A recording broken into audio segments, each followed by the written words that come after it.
It's time to execute Order 6-6. It's the whole back rack. Woo! Good morning, everybody. It's episode 66. I've been waiting for a long time to execute Order 6-6, and we're doing it. All right, guys. I am a hot mess this morning. Mm-hmm. So you'll have to forgive me while I fuck with stuff. It's been a morning. This is a not safe for work podcast, right? Oh, dang it. I was even going to try to work on that. I don't think we've ever really succeeded. Maybe like 60% of the time we fail. But it is. So it's not for kids. It's not for elderly people with sensitive hearts, pacemakers. There could be flashing lights. I'm not sure. So maybe not for people who have light-induced seizures. But it's for adults. So if you're an adult, thank you for joining us. We're all here. A bunch of people are here already waiting. Let's look. Jared came in to say he was not going to be here. Well, thank you. I appreciate that. Good effort, though, buddy. Jose Balls, Texas Kid, Reptiles. Chris is here. And I think, if I'm not mistaken, we're twins today. Yeah. So you guys can't see, but on the back is actually really, really fucking cool. So I have his bee is actually a freaking snake. Can you see that? I can see it. Anyway, way cool. Thank you for sending us your shirts. Yeah, thank you. This black one might become a staple, like a must-have. All right, the black one is stretchier. It's stretchy and it's so soft. Mm-hmm. So, yes. The green's a nice minty color, which I appreciate. It's a wonderful but there's color. Like a texture difference. It hugs your curves, ladies. Right. The green one's like a normal cotton t-shirt, yeah. But this one's like it's an experience shirt. That's what I'm saying. Order now. He is also a sponsor of the Holdback Rack. Right. We'll get into it. I split them up randomly, so it won't be so long this time, but we'll go into that. And if you haven't seen this episode from last week, a lot of people liked it. Snakes were sold because of it. Also, by the way. So yeah, facts. It was. So if you're looking for locality boas, check out Chris and check out that episode to get a little taste of all the flavors of the rainbow. Do you have any localities? No, you're just. I have Longicata, but you haven't bred them yet, right? No, mine are babies. Okay, I was just gonna say you didn't pimp yourself, but that's because she has nothing. No, you can't have them. They're mine. She's a poser. 100%. Kaiju Constrictors is here. Jamie's here from Pico. Morning, Jamie. Aurelio Syracusa. Lori's here, other sponsor Morning, Lori. of the podcast. Also other sponsor. Adam from Proper Royals is here. I don't have my glasses on. Do you care if I dip out and grab my glasses? Or just nope, don't care. Okay. I'll be on Adam's show next week. I don't remember the time. Yes. We need to have Adam Tuesday. On too. Adam, we need to get together with you and figure out a time that works for everybody because I think we need to have a Proper Royals Holdback Rack like mashup crossover episode or something. I don't know. I think that'd be cool. So we'll message you later about that. I'm gonna go grab my glasses. Yeah, okay. I'll keep going through this list. Beauty and the Balls, Jason and Whitney. Marshall's here. Good morning, Marshall. Super Syndicate Snakes.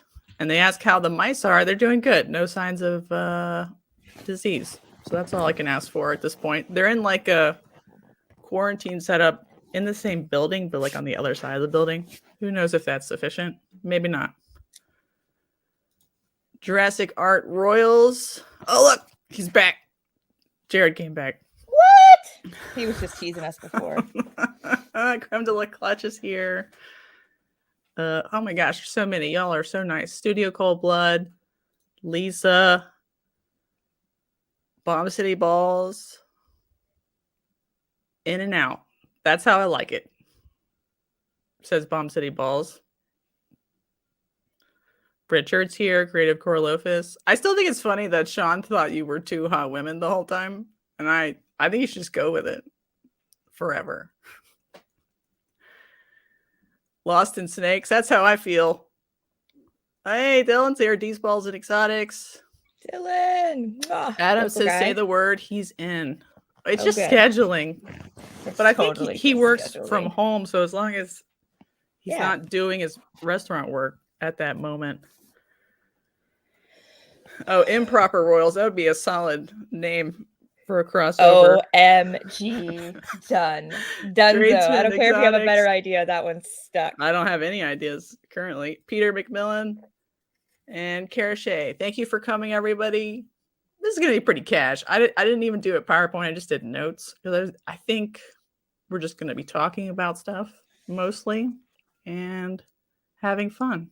Right, yeah, Jana? It's a chatty episode. If you came for the spreadsheets, there's a couple of other episodes we could refer you to. But Dirty and Nerdy. Oh, that's a good one too. I'm telling you, and like we could just do it maybe midday. Or maybe we'll just run it from our show and then we'll come back for your show and it'll be like magic. It'll be fine. Yeah. Yeah. Hit us up. We'll figure it out. King Reptiles also. Last one. Thank you for coming, everybody. So I should probably bring this up before I talked to Chad this weekend. People have been using hashtag shit happens to get $5 off their crypto panel already. Yes. Thank you, everybody. Woo! And they do not send bags of poop. So if you too want to join the discount plan, just write hashtag shit happens on your order form. When I have to know. Nobody that used our code sent bags of shit, correct? I said no. So that means the word is getting out correctly. Thank you, guys, because you would really give us a bad name, and you can't do that to us. I know. Thank you. All right. A couple more sponsors. DGB Xotics. Welcome to the live. He's not a sponsor. Sorry. Oh, and Richard demands spreadsheets. Sorry, bud. Today we're talking about feelings mostly. Today we're talking about feelings. I mean, she didn't bring the sexy spreadsheets, and I didn't bring the assistants. Look at my kitty when he was a baby. Oh my gosh, did you rescue your kitty and feed him a bottle? Yeah. I didn't know that. That's why he's my best friend. Yeah, he hated me and I just wanted to give him love. And he was like, ugh. Everybody's like, Jessica, why is he the most important person in your life? I'm like, duh. He's your firstborn. Yeah. Duh. Yeah, duh. Okay, sponsors. We have sponsors. We're splitting them up into two sections so it doesn't take too long. But number one, OG. Mr. Shane Kelley. Whoop, whoop. And he's probably sleeping. That's why he's not here, guys. That doesn't mean he doesn't love us. He's just... I don't really know what Shane's doing right now. He posted a new video of some clutch updates and this crazy blackhead GHI clutch. So everybody go check that out. He also posted an update regarding genetic testing like we had talked about last week. So he just doubles down on just make sure you follow that if you're following the progress of the genetic testing as it's getting up and running, and also if you have hognose, leopard geckos, or ball python needs. Available Gray Family Snakes, Jana. Gray Family Snakes. Miss Lori is in the comments. So if you guys have any questions for her, make sure you at Lori Gray in the comments.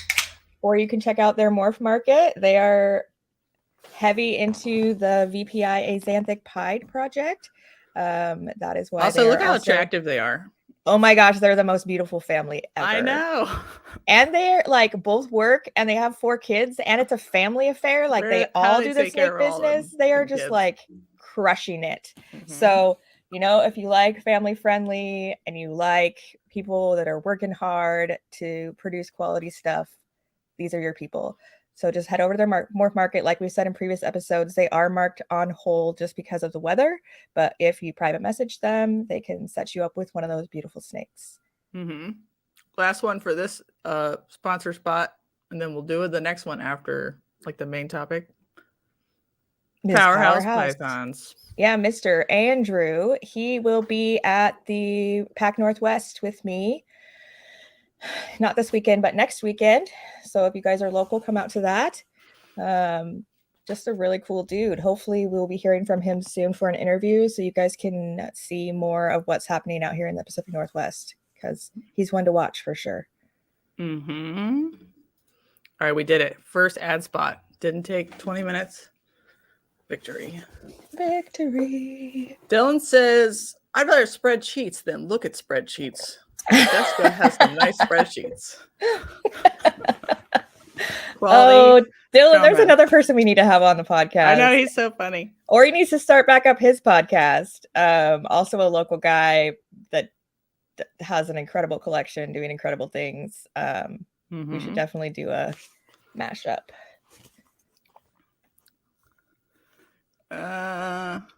Okay. Jana, how did your show go? Oh, super good. Super. Just go ahead and admit it.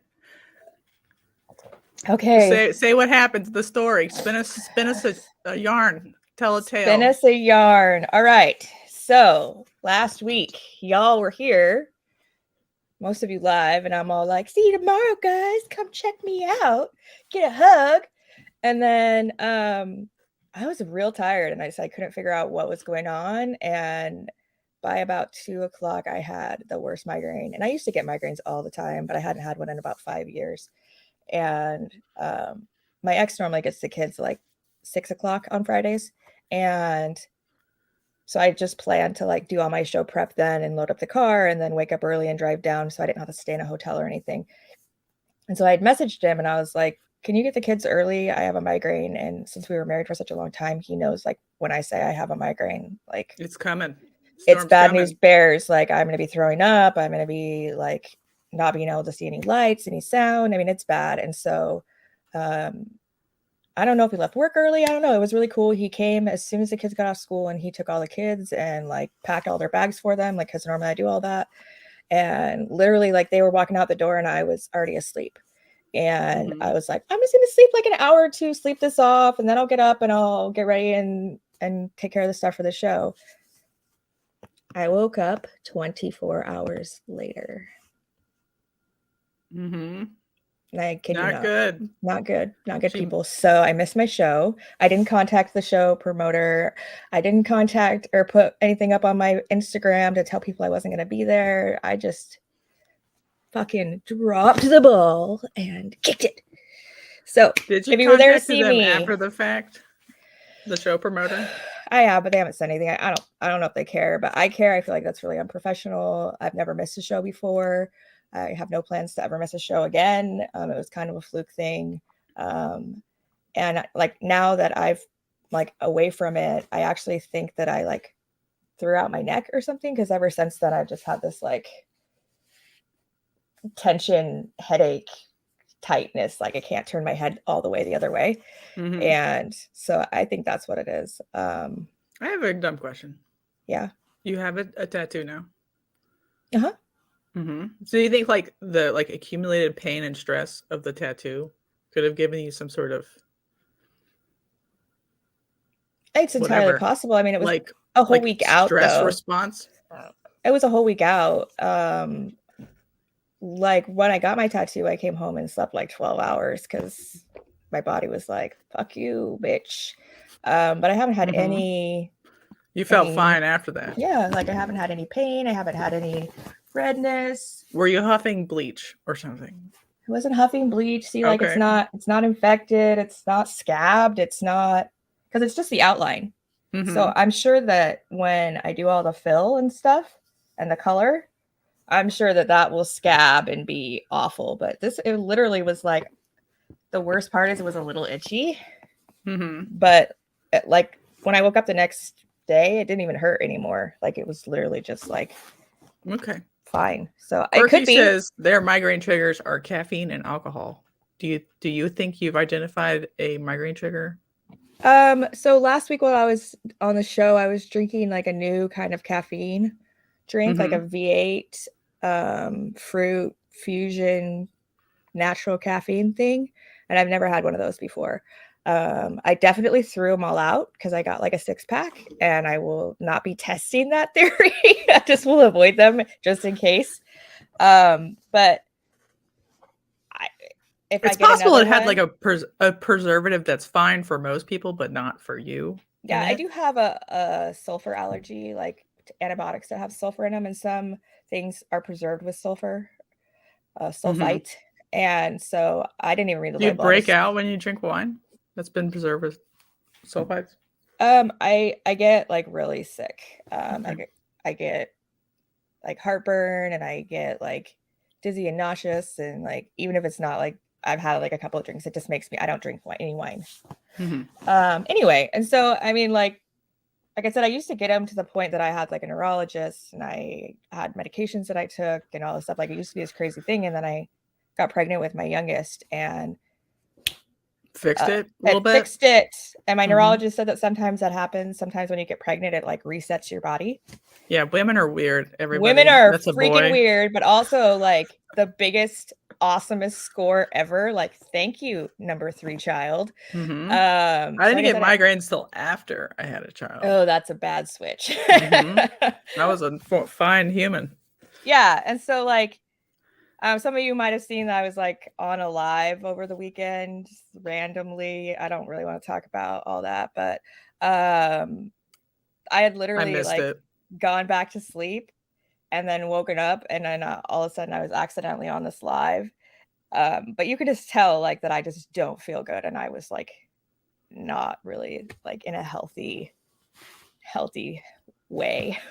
So no, it was not alcohol induced. It could have been that energy drink, but also your energy drink doesn't just like, and it also could be tattoo related, because that is my tattoo arm. That's like literally all the muscles in it are just like in a tight ball. So I just need to go get like massage therapy or something. Yeah. So, or maybe you need to go herping, which is the definitely topic, I need to go secondary herping, topic, and I need to find some frogs with penises. You're at ground zero for penis frogs. Yeah. I mean, health is important, so take it easy, and hopefully that never happens again. How about that? Yes. Hopefully that was a one-off, and it was a colliding of universes of all things, because I am too busy of a human to just lay down and wake up 24 hours later. I don't think I've ever done that in my life. So anyway, if you're at the show and you wanted to see me, I apologize. Send me a message. I will send you some stickers or something. But you'll be at Pac North, right? But I will be at Pac Northwest. I mean, I got to pay for college. So if I have to stay up all night to make sure I don't miss it, I'm going to be there. So you definitely can catch me there, but I apologize to anybody that was expecting to see me down in Portland, because I was not there. DTMG, what's up? Hello. There's a bunch of people coming in now. Kersey Cruzu, Bohemian Exotics, Migraine Podcast. Yeah, listen, we're just having fun, because normally this would be like the post show.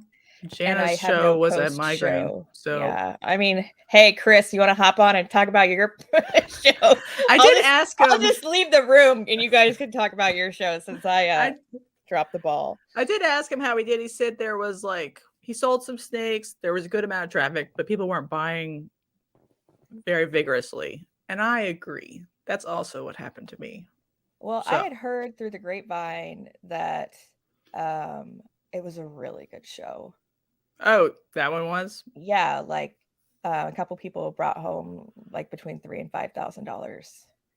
Oh, Jana, which for that one day show, it's normally you make like $1,500, which is worth your time, obviously, but normally it's not like killer or anything. But apparently, it was a really good show. You're welcome to all you who did well. It's because I wasn't there. So my show wasn't good. I wouldn't describe it that way. I brought 35 corn snakes, 14 ball pythons, and 10 boas. And on Saturday, by the end of Saturday, I sold $120, which was 1 ball python and 1 corn snake. which is the worst Saturday I've ever had anywhere, including that's not even a hotel, show. Even in Oklahoma. Well, they're like $50 a night. So but it's also you were scared for your life, right? No, it was fine. It was a good location. There was like a barrel racing competition next door, so we had a bunch of honky tonk fellers coming in, checking it out. They were just, I'm into it, legit. On Sunday, I sold another $120 corn snake and a $80 boa, and that was it for private party sales. So 4 snakes, right? And then Sean, the promoter, came around. I was like, I'll buy these wholesale. And so he bought a group for $500, and then another vendor bought another group for $500. So like it was okay in the end, but if I hadn't chosen to wholesale a percentage, I would not have covered expenses. Whoa. Were you having a wholesale, or were you just trying to? It's okay at this point because it's late enough in the year, very close to the next season year's stuff. And these are babies you moved, right? Yeah. So I would just rather have wholesale ball pythons or corn snakes. You know what I'm saying? I have more of those. Wait, what did you wholesale? Just boas. Oh. Well, Sean wanted one ball python, but he wanted mostly boas. The other guy wanted mostly boas. I missed that you said boas. In my brain, I just assumed corn snakes and ball pythons. Do you normally wholesale boas? No, but I was like, okay. I mean, yeah, you're like, I'm down. My total was $450 for expenses, which isn't that much. The tables were $220. I had like $50 for out to eat, which is probably low, and then like gas for 2 cars because my husband came out the first day. And the hotel was $110 or $120 for 2 nights, even with tax, because it's Oklahoma. Nobody wants to come here. I'm serious. And it smelled like Old Greg, a hotel. So that was different. I survived. Wait, are you near Tacoma? Yeah, I think they're on the other side, though. Nobody lives near me officially. Okay. I mean, like, is near in Oklahoma like it is here, where we're like, we live right by each other, and it's an hour and a half? No, near here is like 6 hours away. Oh, okay. Just because I think she was talking about Arlington being close or something, and I was she's in Oklahoma and she's saying Arlington's close. She's probably 3 or 4 hours away, just like from a different direction. Oh, okay. If that makes any sense. So like she might be 4 or 5 hours away from me, but closer to Arlington. So we would be faster to meet in Arlington. Does that make any sense? No. Yes. Okay. Yes. Yes. So it was fine, but it was only fine because I chose to wholesale. So I don't know if I feel good about that or not. What do you think? It's fine. I chose to do it. Yeah, it's a win. It's a win, I think.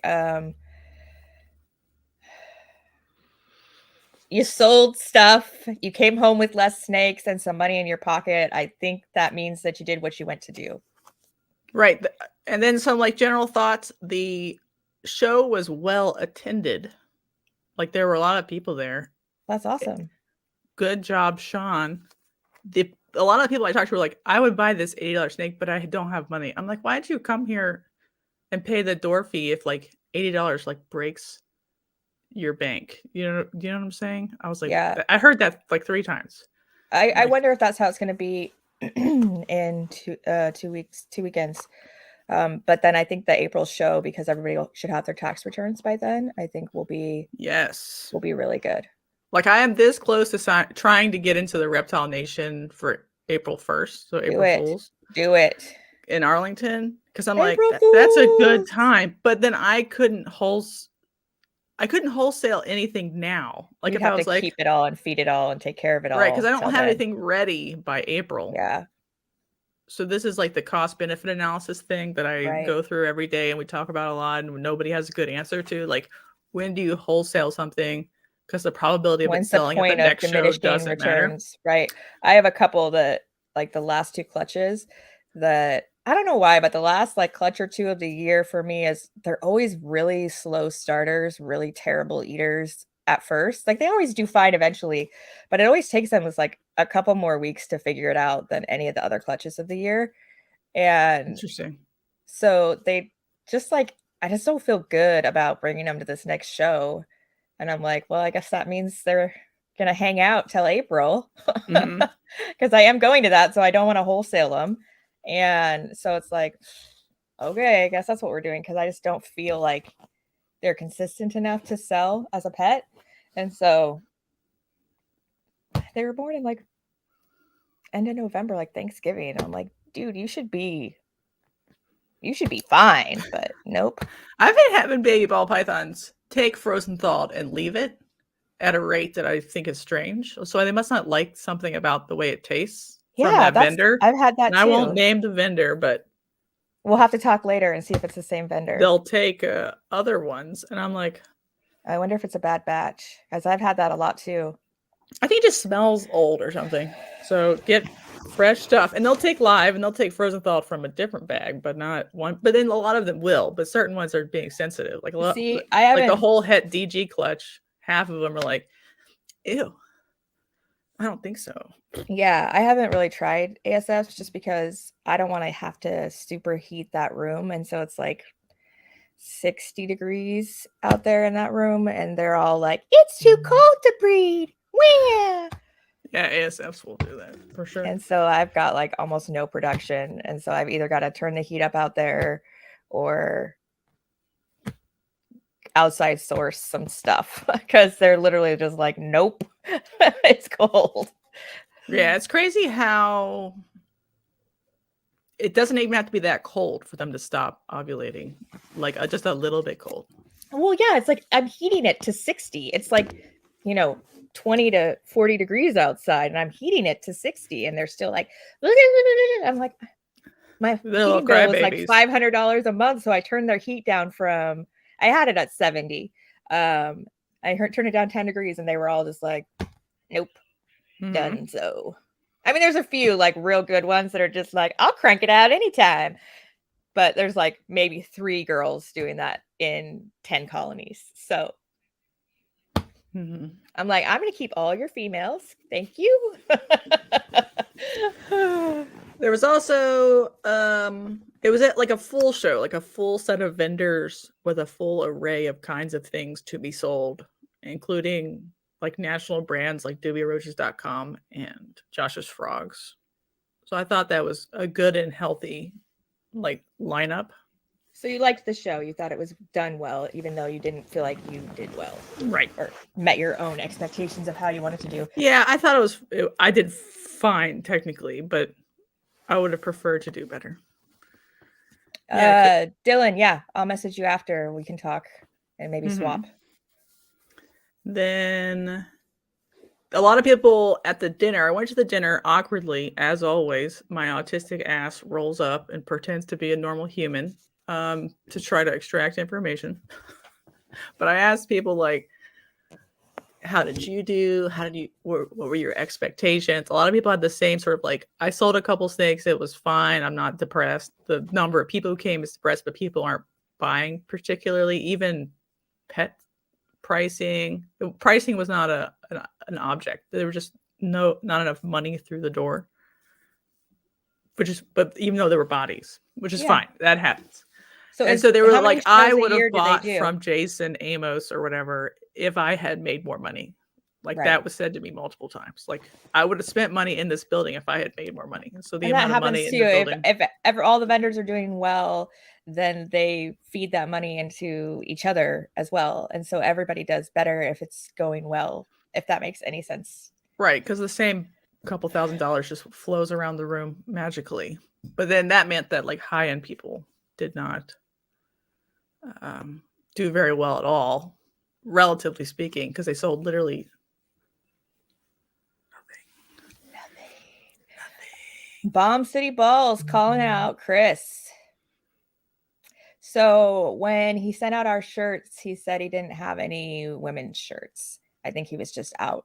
So I don't know if they make beam necks, but I think he's complaining that you're covering the assistants. So, I mean, I could have like cropped the shirt, but that felt disrespectful, So I don't know. Maybe give me the thumbs up on that or the thumbs down on that, Chris. I'm a Puritan, so I prefer the chastity of a crew neck t-shirt. So I'm kidding. Yeah, says the freaking like paranormal I believe author. They're fine. Yeah, I find it difficult to lie about my actual predilections. There were lots of feeder vendors, which I thought was good and surprising. Like a lot, like a ton. So you could be like set for life going to a herp show. And herp shows in that location only happen twice a year, so it's not overdone. Their whole like network is like 14 shows or something, mostly in Texas and Louisiana, but just this one in Oklahoma, and that's it. So I could have signed up for more. I might do Longview, which is like the one in Austin in 2024, but I didn't sign up for it. It's just there's hard only one Oklahoma herps per year. Well, twice a year, one location. Okay, twice a year. I was gonna say normally they're at least twice in one spot. Okay, so twice a year. That's a good amount, though. I feel like it's good. It's healthy. I feel like they've been overdoing it in the South a little bit, like oversaturating. I think herps has been okay. Oh, I don't mean like a specific. Oh yeah, promoter. I mean shows in general. Yes. I think that the show promoters are trying to be cognizant of not oversaturating areas with their own shows, but I don't think that they're taking into account other people's shows. So I didn't mean someone particularly. I just meant well, they're all friends. Oh, they are. Okay, I didn't know that. They're not like enemies. They like work together. It's just like it's hard, you have to pre-book these venues way in advance, and you're like, we're going to the moon, right? And then you had to pre-book it 18 months in advance, and so you assume a market will hold a certain way, and maybe it doesn't. And then you're like, well, dang. So I think Mickey, and Sean are both working hard on figuring out the right amount of shows at the right time, at the right location, so that everybody does well. Yeah. Yes. I think that's a great. I mean, hats off to them. That's a great position to be taking. Would you look at that? Whoa, Antoine. Hi. Famous people. My gosh. What's up? Speaking of famous people, I'm totally gonna name drop right now. Okay. Cusco reached out and said that he liked our podcast. Oh, thank you, buddy. Thank you so much. Like that, like made my week. It was just. Do you listen to Searchable as Reptiles? I used to listen a lot to his stuff because it's usually like when he has his kids on there and stuff, it's usually pretty kid friendly. And so my daughter and I used to listen to him a lot. Since she's been back in school and is in 5th grade and is kind of too cool for me now, I don't listen as much as I should, but I definitely am gonna make a concerted effort to continue to listen. But it was a really good one that was more I'm talking about his podcast. Oh no, I don't think I've ever listened to his podcast. I just watch He's drunk a good percent of the time. Oh no, I just watch his videos, and usually I find the ones that this is audio only content. No, okay, yeah, check it out, everybody. Check it out. About reptiles, but not so like. All right, I just. It's like Reptile Show After Dark or like Arlington After Dark. Yeah, because they'll meet Garrett somewhere and they'll just talk about whatever, personal lives, reptiles, kind of travel. Okay, I'll have to catch that. So it's not really about the industry per se. It's more about the conversation, which I think is kind of what we're doing here. A little bit. No, but his wife does. She's gorgeous. Brian Cusco. Yeah. If you don't know who that is, please Triple BTB. And I'm talking about the podcast Searchables Reptiles. Searchables on all. It will platforms. Be my next listen to, but I definitely am a subscriber to his YouTube. Mm-hmm. There was also like really intense high-end crested geckos there. They were really nice, and I wanted to buy all of them, but I didn't because I'm a good person, and I didn't make any money. So, you gotta make money to spend money, right? And they had a PVC vendor. They had a full appropriate selection. That was a normal show, so that was why I would redo it because it's like a good show. Good. It makes sense. And the only thing I bought was mice. because I'm a bad person. But I just like they were in my line of sight, and I'm like I like tans and I like foxes, and they're like kind of in between, so they need to be selectively bred towards fox. But You're like still talking cresteds. No, I'm talking mice. So foxes are my favorite mice. I don't know what's wrong with me or why I was born or what happened, but I am super into it. And so I bought like 6 does. All she brought were does. So I'll have to breed it out. That's what I brought. So it's good that there was a lot of rodents, because I had heard that Oklahoma was hard. There was hard to find rodents there. Because then you have to drive all the way up to yeah, so it is hard, but there's a lot of people in Texas who do it, and most of the vendors who vend that show are from Texas, so they bring up. Did you feel like you had a lot of competition from Texas? Is it like similar to here where like there's a lot that come up from Oregon? Yeah, I feel like most of the vendors were from Texas, which is fine because they're on the circuit. They do every show. Oh, okay. Every week, no matter where. So how many herp shows? You said you were just planning to do Oklahoma, even though there was a bunch that you could do?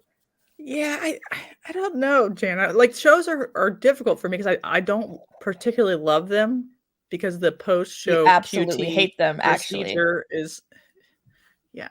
If I could set up a table and just talk to people, I would prefer that all day, every day.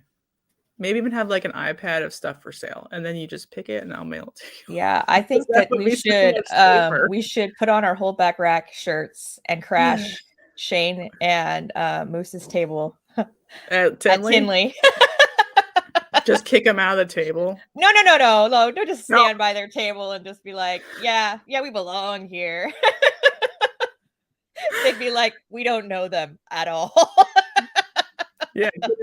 So speaking of crashing tables, Chad, the owner of Rel, that was so cool. I was fangirling a little bit. They came by and he's just like chit chatting and stuff. So he ended up leaving his daughter with me to help me vend. Did you have your son?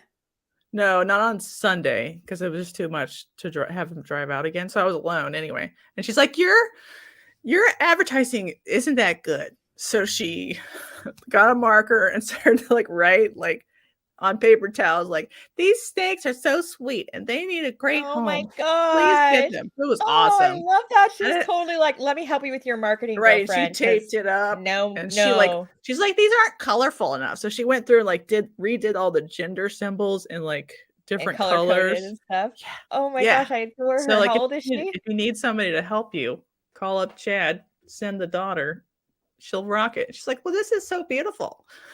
Chad, if you're ever in Seattle, she can help me vend anytime and she can set it up how she wants, or she can help my daughter vend and make herself some big money. I love that. I love seeing people empower their kids to get into that side of things. She's the most famous Instagram influencer for reptiles to me. You know, what do y'all know? So they're going to be at Arlington. I can't decide what to do at Arlington. That's basically my show update. Is I did okay. It was good enough. You're not sure if you're going to go, or you're not sure if you're going to vend Arlington. Oh, I can't vend unless I like suck dick or something. I was just going to say, don't you have to like get on a list and like? So if I go on Sunday, I can maybe get on the list for the next time. Oh, okay. If I can't decide if I want to pick up an ARS rack there to save the shipping. So I didn't make enough money at the show to pay for the rack. So I have to pay for it out of household money because that was what I was going to do with it. Oh, okay. So like, do I delay buying it? And if I bought a rack, I have to bring the trailer. And then I can't like loiter. I don't know why this is so confusing. Why can't you loiter if you have your trailer? Isn't there a lot of vendors there with their trailers? Isn't there like trailer parking? Yeah, but my trailer's open. So if I have a couple $1,000 rack on the back of it, and I'm just like, I'm going to go back inside and hang out for 6 more hours, I would steal it. Someone's going to just jack your whole trailer and rack. If I had a closed trailer, it'd be not a problem. Oh, I thought it was closed. Yeah, so I don't know what I'm doing with my life. Wait, won't it fit in like your big ass SUV you just bought? No. Can't you just like take it in half and stick it in like doubles? Like I think if I like totally disassembled all the parts, I could put that in there. No, don't do that. Isn't that the whole point of buying it in person? Is that you don't have to put it together? Right. I just don't. I don't know why it's confusing me. And Chad's like, when are you coming down? I'm like, I was thinking about doing the whole going by myself, going Friday, Saturday, so I could see the show. See, Sunday. This is why we have fans. Look at this great advice. Just go to the vendor and say, I'm picking it up at the end. ARS is going to be closing down, and I'm supposed to be there Sunday to sign the paper. So, like, before I have to load it before ARS closes down, but still be there after the show closes to sign up for the next one. I don't know why this is confusing to me. I should buy a covered trailer. Or you just ask around and see if any of your friends are there with a closed trailer and shove it in their trailer until they need to pack their shit up for the trailer. Yeah, I mean, I might be overcomplicating things. You are. It's as always. It's okay. We've got some neurotypicals out here that can help you out. This is just how I think. So if it's the hybrid, I'd have to take it all out of the box and have just like loose pieces of stuff in the back of the cart, which would be okay technically, but would take a lot of time. I'm like almost heavy as fuck. And I didn't make enough money to pay for it, technically. Although I could use household money. So that's the confusing. Why are we talking about this still? Yeah, ARS does offer assembled racks, which are better. If you go to a show, they'll bring assembled racks and you can just roll that shit right out into your trailer. But yeah, you need to sell your open trailer and get a closed one because this is a problem. Hopefully, though, in like September, I mean, I would buy both. Sign up. If there's poop, you never know if you need to transport poop. Oh, yeah. Mm-hmm. So what you need to do is get a truck and then a covered trailer. So now you have both options. Mm-hmm. But that's overcomplicating it too. Anyway, we don't have to keep talking about it. I think we're done. It was a good show though. Jana's going to the next show. We'll do a post Pack Noir's report, but I don't have a show at the same time, so we'll have to do like a split episode after that. But we do this all the time, so it's fine. Any other thoughts? Pomona was supposed to be like mid. That was what I heard from Pomona. What did you hear? That was 2 weeks ago, but I haven't heard anybody talk about if it was a good show or not. Like I heard people like that were there and they were like, "Oh, I was there," but I haven't heard anybody say how they did. Okay, I heard mid. Okay, mid. That's even from like chameleon people, like weird animals that are rarer. Not great, but mid. Okay, right. Proper royals. You should make sure that they see if they come to Daytona. I don't know how far south that is for you. But I'm pretty sure that they do Daytona and that you could get your racks assembled there. So plan accordingly. Because for me, it's worth it to go to a show. He picked up his last set from Daytona. But I think he bought a hybrid. Oh, you're buying the regular one. And that's why it's assembled. Those are always assembled, right? Well, they're like on a pallet. The levels are stacked, but not inserted. So they're shorter. I would probably still buy a hybrid, but I'm just like, I don't want to leave it on an open trailer for any length of time. Me personally, just saying. But if it's disassembled, can you fit it into your soup? Probably, but I have to take it all out of the box. You know what that's like. Why would you have to take it out of the box? Because the box is bigger than my Explorer area. What do you mean? I thought soups were. Oh, it's an Explorer. It's not a soup. Even a Subaru could not absorb that girthy, thick box. That girthy, thick box could totally fit in a soup. No. There's like room for activities, and you can like stand up in those. I don't know what you're talking about. I've bought 3 or 4 hybrid ARSs, and I've had to haul it in parts from my compound entrance. Yeah, mine was up at the top of my I couldn't fit driveway. The box that's in like my this, car and this was post X, so I had to freaking haul that crap down this giant hill and then across my yard to my snake shack in pieces, and it sucked so bad. Brian says Pomona was excellent. Maybe not for sales this time around, but definitely an excellent show. And that's fine, Brian. too. We were just talking about you. I know. Asking you shall receive. He was using like an anime reference. By the way. Yeah, maybe we'll have to have him on too. Gosh, we already are out of spots for interviews. I don't know what we're gonna do. Cancel the show. We are definitely not going to turn into an interview show, guys, but there is a long list of people we want to get this year. And it's like, but we don't want to do that many interviews in a month. So I don't know what we're going to do. We'll figure it out. Cancel the show. Cancel the show. We're done. See me later for your refund. I got to go touch grass. People. Fuck you guys. All right. That's all I have to talk about really with that. I thought it was fine, and I liked the show they put on and managed to accumulate, even if the sales weren't that great. Like, I like seeing a lot of stuff, and I like seeing a lot of kinds of vendors, and that's good. Very healthy. Man, he's right there. You guys should meet. I really think he's kidding, but if you're not kidding, Mr. Google can really help you out with that. I don't know what to tell you if you don't know who that is. Paging Dr. Google. Dr. Google. Who is Brian? Okay. Let's do this. So we're talking about going out in the woods, Jana. We've talked about it before, but I want to talk about it from like a cathartic way. I looked up some papers and I was like, no, this isn't the way to do it. I'm like trying to implore you, human being to human being, that you need to go outside. Yeah, I've never been herping, people. Like, not intentionally. Like, obviously, I've been outside a lot and gone hiking. It's Washington State, and that is like half the things you can do is be outside hiking and stuff. So I've seen reptiles in the wild and geckos and frogs and all the things. But you've seen geckos in Florida? In Florida, I saw geckos. I mean salamanders. Okay.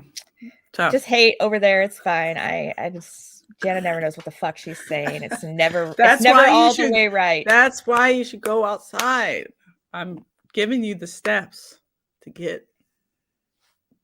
to perfect your life. Right. So if we meet up at Arlington, will you take me herping? Yeah. I need to get my own like local system down, but yes. Yes. The problem with Arlington is the middle of the nastiest urban sprawl I have ever seen. So you'd have to drive outside suburbia? Yeah, it's gross. But ignoring that. So why should you go outside and look for animals, Jana? I'm going to give you all the whys and then a little bit of hows. Okay? First one. You're going to learn about reptiles and amphibians. And you're like, well, duh. But like that sort of like the small knowledge of what you're learning is actually like very transformative because you tend to like, you appreciate them more because you learned that sometimes frogs have penises, right? Do you appreciate that frog more because it's the only kind that does that? I do. Yeah, that's cool. So you're appreciating your own herpetofauna, but you're also like coming home and appreciating yours more because you like remember why they were cool in the first place. It reinvigorates you. It's not just like this like task. You're reigniting the like childlike fascination with something primitive or natural or wild. Jessica, is it gonna hurt your feelings if Dylan breaks my herping cherry here in Washington? This is point number 4 or whatever is friendship. Okay. Stay tuned for video clips of Dylan and I and his really gorgeous girlfriend herping in Washington. It's coming, guys. I think people have a lot of like weird disrespect for kinds of animals, and I don't understand that. Like snakes in general. No, people who like self-profess liking snakes and they're like, well, I wouldn't want to look for my snakes near me because they're boring. And you're like, what? Like, how can you like? I am never bored when I see a garter. Well, people I'm do like that. That super freak who's like digging through someone's wood pile. Like, I saw it. Good childlike innocence. We should be. And they're should be excited get out of every my wood time. pile, and I'm like, but I saw a tail. It's new, it's old, but it's special every time. Okay, get excited, people. It's not a $20,000 ball python morph, but it is still cool. Yes, Jana. So, okay, I'm asking for a friend. Like, okay, how do you fucking catch those things? They're fast as hell. We'll get into like the techniques. I was going to ask, is there a section on that? Because I am right now. I'm just trying to convince you that you should, because it's good for you. Okay. Okay. All right. This is a free, family-friendly activity, people. That's in there too, brother. Look at that. Here, I'll look at the notes. Freedom Breeders in the house. Also. What? I know. We're blessed today. Freedom Breeder, what shows do you go to? Because we were shouting out ARS. Probably Pomona. But Pomona, I bet. Yeah, he was probably at Pomona. Hopefully they did good. Yeah, hopefully. Did your racks come fully assembled at shows, or do they come in boxes? They have two now. They have like the Pro line and the old school line. Did you know that? I did not know that. The Pro line would look nice. Thinking about them.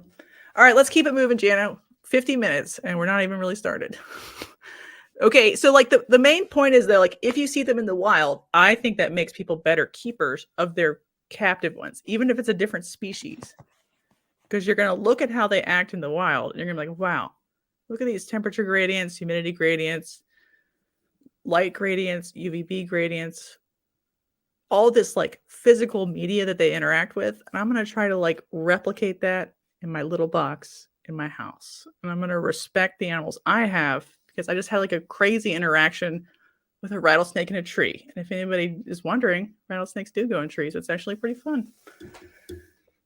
Yes. Can you tell the story again?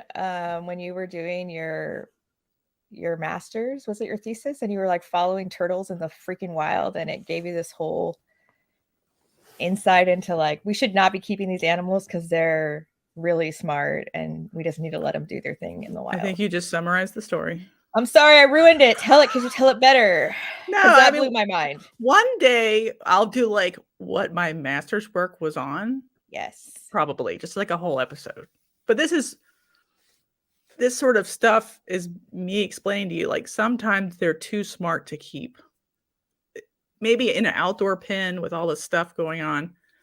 But the species I worked with brumates in flowing, cold, highly oxygenated streams. So let me know how you replicate that in captivity the next time.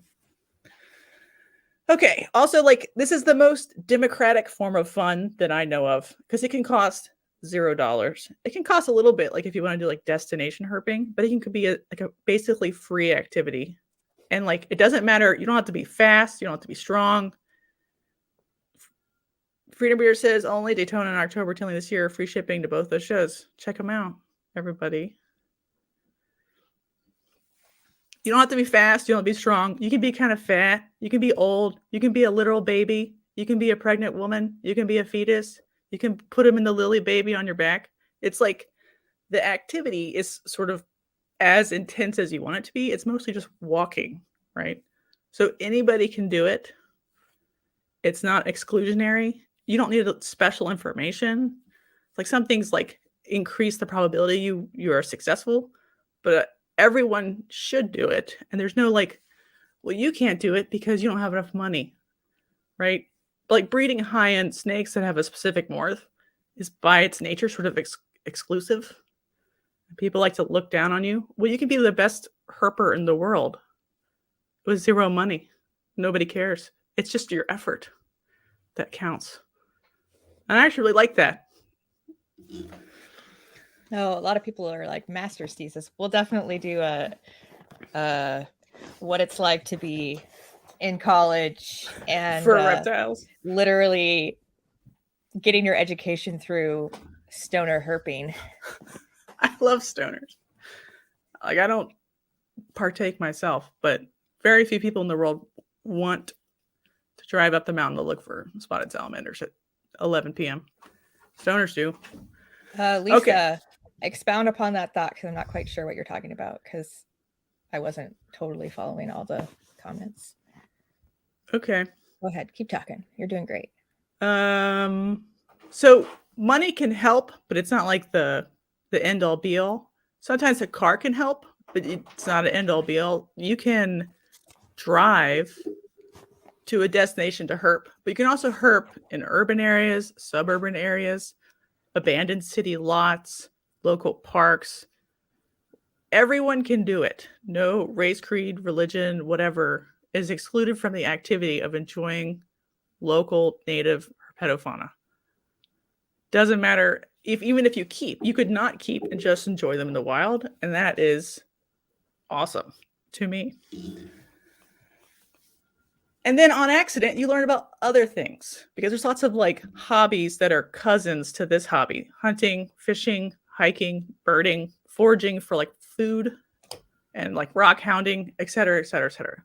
So you will by accident learn all kinds of things, and including like history. I know there's some like history nerds in our chat, but I spent a lot of time like herping battlefields. So Antietam specifically is a good one that was close to my house. So you can like run around the hills where a bunch of people murder each other and look at all the signs, but also be looking for copperheads or whatever. This is a judgment-free zone, buddy. And it's legal here, so also no one's going to be calling the cops on you. Right. So there's like, I know a lot, it can't be bad, but I know a lot of people who go camping as like a herping trip and then take mushrooms at night and look at the stars. I don't do that, but I'm judgment free, because like that's probably actually like pretty fun. Maybe it's healing. I don't know. Yes. As long as you do it safely. But think of all the like community. Mushrooms totally have mental health, medicinal purposes. Especially in nature. And you're tired because you had a good day of hiking around, physical exertion, and then you can relax and reflect. It's all playing in to like the mental health game here. It's like free Prozac. Mm-hmm. So I don't know how to explain this, but every time you do like a herping trip, especially like a long one, it becomes like an adventure with stories. There's characters. You meet like NPCs that are like an old man on the side of the road, shirtless, screaming. And it's kind of scary, but it's funny. So you drive off real quick. You meet like the nice old lady calls you sugar at the like country store because you're in the middle of nowhere. It offers you sweet tea. Yeah, and you eat like the best burger of your life at some roadside stand that you've never heard before, but you just walk like 10 miles up some railroad tracks and came back. So like all of these events become like clear in your mind because they're like distinct and they're like flavored by the texture of where you are and who you're with. So it's like a fun adventure that's a tale. There's no tales for me to tell you when I clean shit out of my snake's cage for the 400th time, Jana. Like as a keeper, there's no like narrative, no adventure. So although it's very satisfying because they grow and they make babies. So it's a different joy, but there's the other kind of joy too. The joy of like, it's like also dopaminergic, but dopaminergic in a different way to me. Right. And Aurelio, I believe that it is always catch and release. Most places you cannot depends on your state, but it depends on your state. We are specifically talking about catching and releasing or looking and not disturbing, taking pictures, sharing it on your social media. I mean, that's an added benefit too. That's content for your free content out there right now. Yes. Videos. Pictures, also, you can like reels. There's like a whole network of people who love to herp, so you can make friends that aren't just your friends because they want you to buy their snakes. Right. There's no financial incentive in you correct going somewhere together. You're just going somewhere together because you enjoy each other's company and you have some sort of goal, like walk to the crest of this ridge and then walk back. So kids and dogs, you know who likes going outside? Kids and dogs. The kids will complain because you have to put down their stupid iPad or whatever. But once you get them outside, it's good for them and they love it. They might complain a little bit. So you maybe need like a lily baby wrap or something to haul them back when they get sleepy. But their brains are designed to love like walking as a group talking about things, interacting with things, having like a target, either a destination or a goal. Maybe you go get like berries or something. Build all that in. It's totally kid friendly, safe, and it makes their brains better. The tablet does not make their brains better. But being together outside does make your brains better.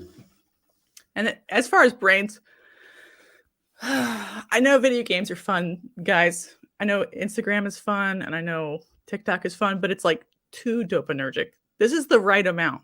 You're walking for a while. You have a destination, a goal. Maybe you want to find something, walk to a specific point, go to the water hole and jump in at the end of your walk and walk back.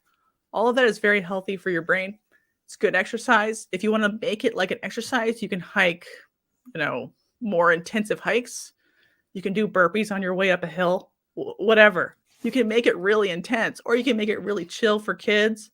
It's whatever you want it to be. And I think that's cool. But all of this is very healthy for your brain, no matter which way you do it. And it could be like, fit in with the rest of your lifestyle. Like if you want to camp at the end, if you don't want to camp at the end, if you want to collect morels while you're out there and come back and eat them, it can be like really fun. But like half of the goal is like flipping rocks for snakes or something. Yeah, it's like when you go on the beach with your kids and you're flipping rocks looking for crabs. It's the same exact concept. Mm-hmm. Oh, my kids will do that for hours. Right, but I don't like the beach. I'd rather like go the real beach, like sand beaches, like a sand dune, and just play sand dune, like a cove or whatever, and just play in the cove. Exactly the same, and you can do those at the same time because those are related concepts. Like you could go check the tide pools, and then go up the hill and see what kind of shenanigans you can get in up there. It's very satisfying because you can keep lists. Like I interacted with this many species this year or over my life. That's why people have life lists with lifers, just like birders do. They do it for reptiles. So you can like keep a list. You can have goals for regions, goals for your home state. So like herping bingo. Yeah. There's all kinds of things like that bird people do too, that reptile people also do. And people are like, well, who cares? But it's more just like, what satisfaction do you get like enjoying the process? And so some people like to check it off. Most states you don't collect, but you can collect. But I would be like careful. Like, do you need more normal corn snakes that look like every other corn snake just because you're in Florida? No, probably not. But if you find like a leucistic Western hognose in Texas, maybe do it. Not Colorado, though. There a website where you can like geotag your herping finds? Right, iNaturalist, which is coming up here in a bit. So you can share what you know, though there's like reasons why you wouldn't want to share everything perfectly because of poaching problems, but we can talk about that later. Okay, Brian and Dylan, if you get together, hit me up because we're right by each other. They're planning a herping trip in the comments. All right, sweet. Check out we'll have to definitely check out those frogs with penises. Or like tiger salamanders. That's the only thing I like regret not looking for on that side of the Cascades. All right, things to be mindful for. Private property. You got the old guy who's like, best be stepping, brother. And you're like, oh God, okay, I'm leaving. Try to be sensitive to the fact that people like to shoot you for trespassing. In Oklahoma, you're not allowed to take any natives, even with the native keeping permit. I think you can take like snappers as food. Yeah, and I don't think that picking up and taking a picture of counts as capturing. Right, no. I think they it mean does like in Australia, but remove it and then you're like feeding it in your house. Don't put it back out in the wild. Yeah, but you can't even do that here legally. No native animal can be kept that was collected in the wild here. Only out of state can be kept. So be mindful of private property. Be mindful of public property rules. Some of them you need like permits. Some of them you can't like be looking like you're harassing them on certain like nature reserves. So even if you're just taking a picture, you look like you're harassing them. So just take a picture in secret. Okay. They'll also, a lot of times park rangers will like check you for contraband animals if you look like you're herping. So don't always bring hooks because you look like you're herping and maybe poaching. So don't look like you're doing that. But in some places you need hooks. So bring hooks if you want. They have the kind that like collapse and you can just shove it in your back pocket. Yeah, I don't like those as much. They scare me. Fair enough. Do you want it to collapse when you're doing something with it? You know what I mean? Well, I won't be touching any venomous reptiles because I don't have the proper training. So that's probably right. You don't need to touch it. It's fine. Other safety things. I'm mostly scared of other people. I am not scared of any animal in the whole earth. But people are weird and do weird stuff. So like, don't keep expensive possessions in your car. Carry them with you if you like park at a trailhead or whatever. It's in federal public land. You can open carry, but you can't go inside of buildings open carrying. So if you need to go wee when you're at the park center, and you want to go look at the waterfall diorama, if you're open carrying, you can't go in.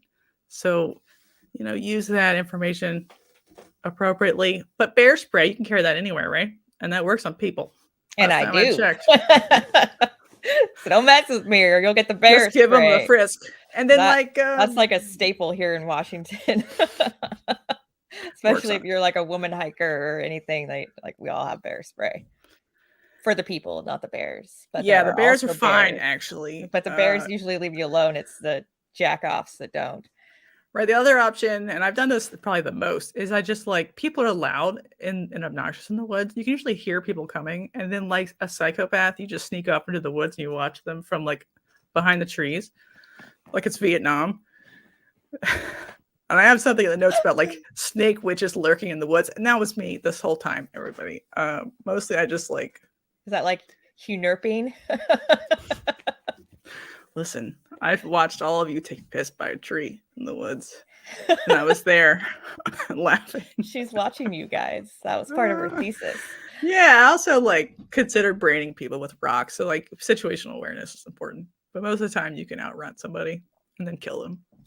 Sorry, what? I'm gonna have PTSD flashbacks. I didn't anyway, you don't want to have a broken ankle when you're out by yourself and you don't have phone signal. So always tell people where you're going if you're going by yourself. I know women have problems with both the real threat of sexual assault and they have history with it and they're scared to go alone. Respect. Me too. So tell people where you're going. Take a cell phone. Be aware of where your cell phone stops working. Because we've all seen that movie where he had to cut his fucking arm off. So just be prepared, people. Safety first. People should know where you are. It's the same. As almost all my field work was done alone, though. It just happens. Also, be aware of hunting seasons. There was a girl who was doing a frog survey in a pond who was shot and killed by just a guy just shooting. He wasn't paying attention where he was shooting. People are not bright, even if it's not hunting season. So situational awareness there, premium. But I never went out I'll go out during archery season, like archery, turkey and archery, because people, they need to think harder about shooting. But during muzzleloader or any of the muzzleloader or the shotgun, I don't know. People are too dumb and they just shoot wildly. Okay, so just be careful with that. Otherwise, it's mostly fine. You're just looking for snakes. And people are venomous snakes are bad. Yeah, they are, but they're in the US anyway, they're the easiest ones to not get bit by. They usually run away and are fat and slow. So if you can't work with them, then don't just be there's a nice picture. But you're probably going to be fine. Some places you might want to wear boots and leather jeans, but I never have those. But that's for timbers, which are different. They're fat and beautiful. They don't give a shit.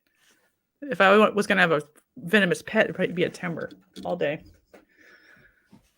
Herping 101. Be prepared to cut off a limb. 100%. And then like there's ways to poison. Optimize your effort. That would be like going on to iNaturalist to check the locations of where you could search that are like public and accessible. There's a really good herping forum that's still up.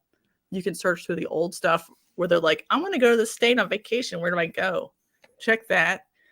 Also, most state DNRs will like post like the county records for all of their species that they have. It's not like specific down to the location, but it's like, this is an animal that occurs in our state, and here's the county it occurs in. So that'll like at least narrow it down that way. That'll give you your bingo list. Yeah.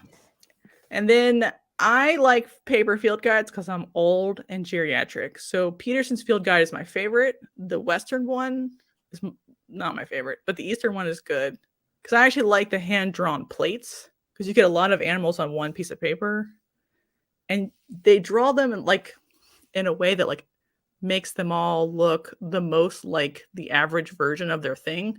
So if you get a field guide that's pictures, they can look really different than what like the average one looks like, because that's just the picture they had. What's a plate? What's a plate? So it's like a set of drawings of an animal.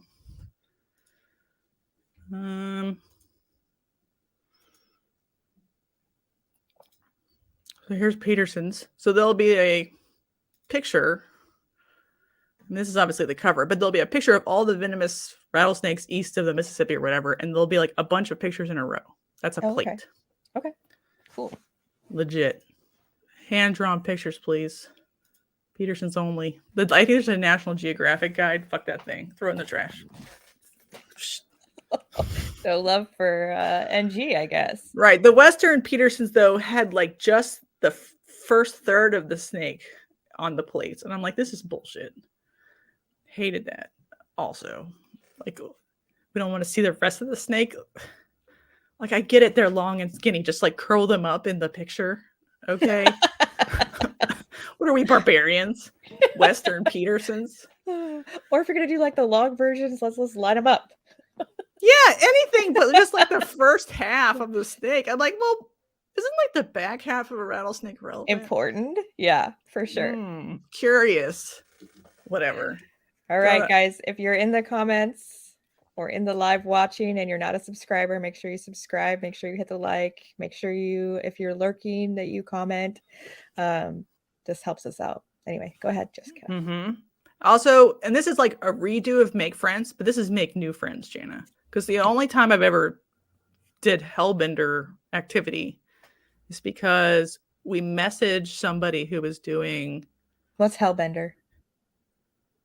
Of the biggest salamander in North America.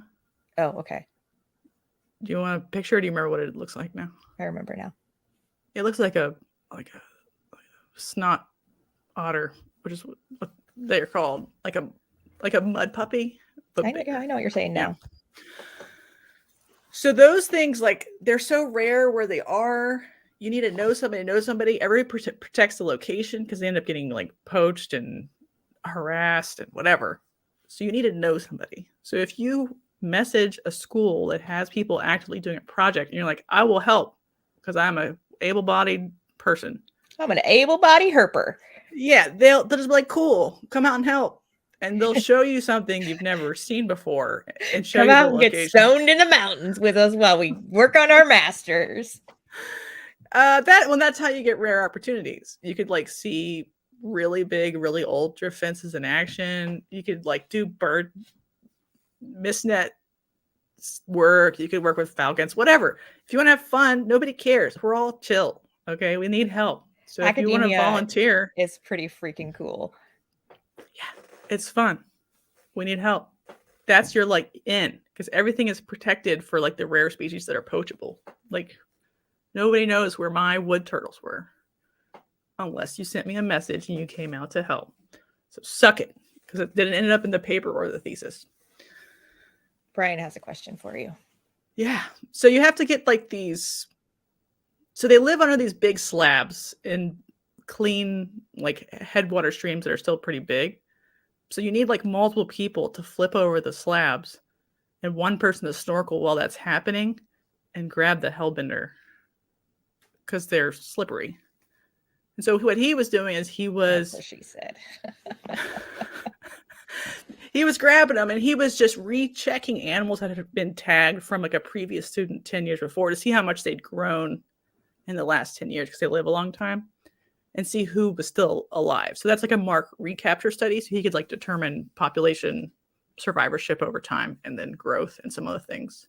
So those of you that aren't following, she's talking about if you go through academia, she hooked up with somebody who was doing a follow-up on somebody who had tagged hellbenders, and that's how you had the opportunity to herp for them. Right. And I flipped boulders and stuff in other streams in the same county and never saw them. So like you need like the guy or gal who with inside knowledge where to see them sometimes to get the good stuff, Jana. The hellbenders. Yeah, they're cool. It's too bad they'll all be dead soon. You can create objects, hopefully not on private land, unless you have permission, that like incentivize the animals to come there. So drift, fall, fence, pitfall traps type setups, which you need to check regularly. So I wouldn't like recommend that unless it's literally on your property. Cover objects, either arrays, lines, or just like piles. And you can buy them or you can make them. And obviously making them with just like the old pile of shit that you find near you is better. Usually depends on the habitat, but like long strings of one piece of tin are less effective than piles of tin, because then you have like a thermal gradient going down the pile. But in the north, I don't know why, but like cover object arrays aren't as successful or as productive as they are in the south. Trust me, I know. And by north, I mean like Mason-Dixon line-ish north. I think it's just because they're less dense on the landscape. Snakes are anyway. Does that make any sense what I just said? Mm-hmm. Okay, yep. Great. Trail cameras. This is the new hotness. I love trail cameras. They're like the most fun because you're like herping without herping. Yeah, I have 5 brothers, and they love all, trail cameras too. They are all taking advantage of their ability to carry and hunt and forestry land, and they have trail cameras galore. So I've never thought about checking them out for herping purposes. Right. So trick your buddy, instead of like checking for like a big buck in a good area, just turn the camera down and like focus on not like a big game trail, but a small game trail. Yeah, like when he's not hunting, it's going to be like, yo, I need to borrow that, bro. It's so fun because then you get all the weird stuff like little muskrats, and I've had bobcat butts, and it needs to be a relatively big reptile to like trigger the motion sensor, but it's just fun. It's just extra fun, and you can like do and see more stuff than you could personally. Turtles will trigger it. So if you do have a disability that makes walking or hiking or flipping things over harder for you, you can have a friend help you install a trail cam. Yeah, or like a weatherproof webcam. Yeah. Hell yeah. And then you could still fully participate. Mm-hmm.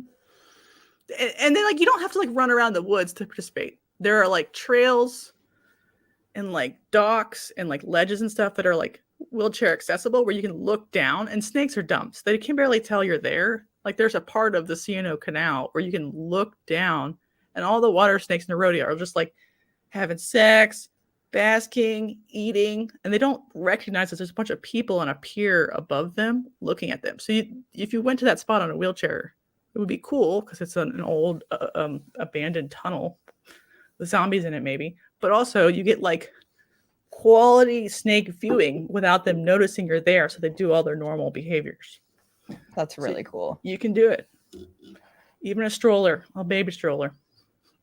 Sometimes you got to have that stroller. I know, sister. I did it. Like when he was like really little, you didn't want to like wake him up too much, so you would like baby wear him for a while, but then you would want to put him in a stroller.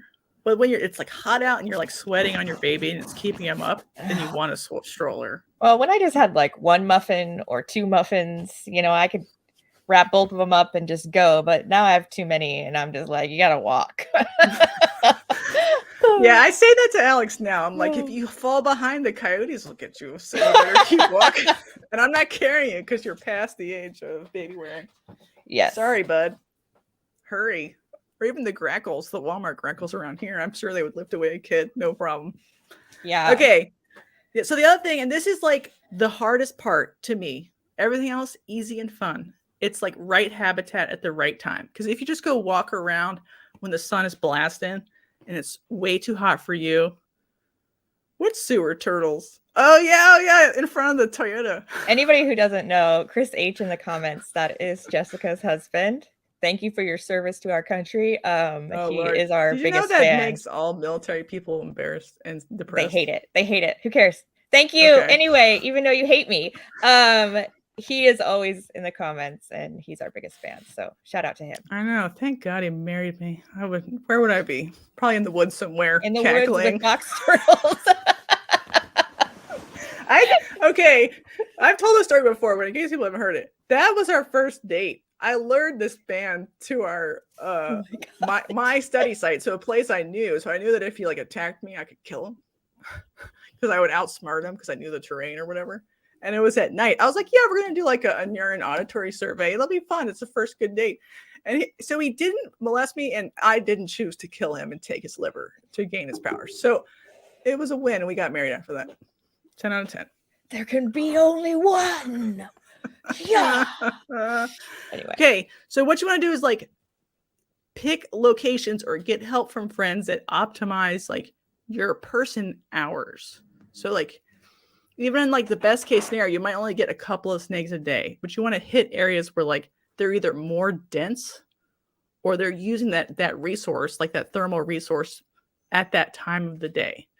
So for example, it was cold at night, it's springtime, and now it's warm. They will come out to bask on like a boardwalk or something, but they won't be on that boardwalk at noon. So don't come there at noon to look for them basking on boardwalks because now it's 85 degrees. They're like warmed up and out busy.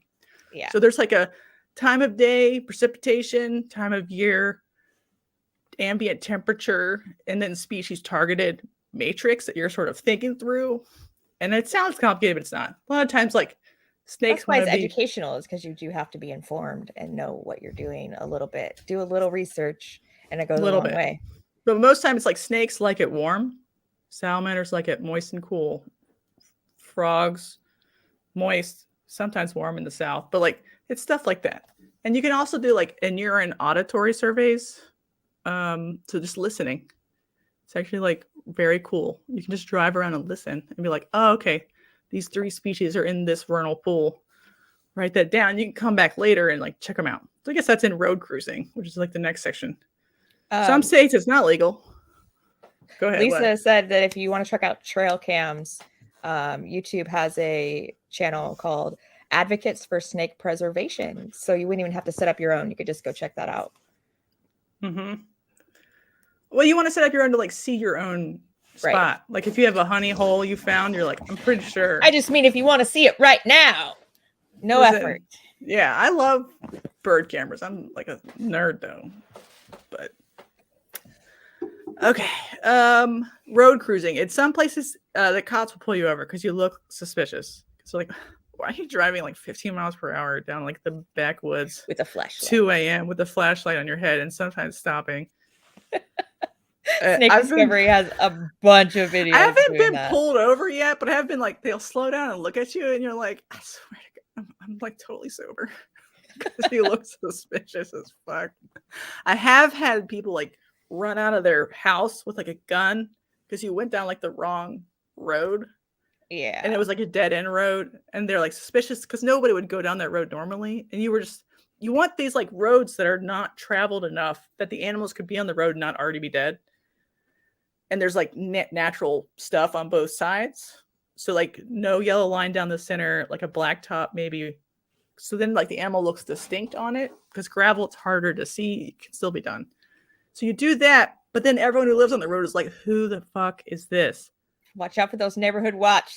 They will not like you. Best be stepping there, brother. Or you could teach them about herping and become friends. Not at 2 a.m. when they have a gun. I have a friend that lives in Snohomish, Washington, and they have like a little tiny suburbia, like just one housing development, and they all have like over an acre of land with their housing development, and it's surrounded by like protected wetlands.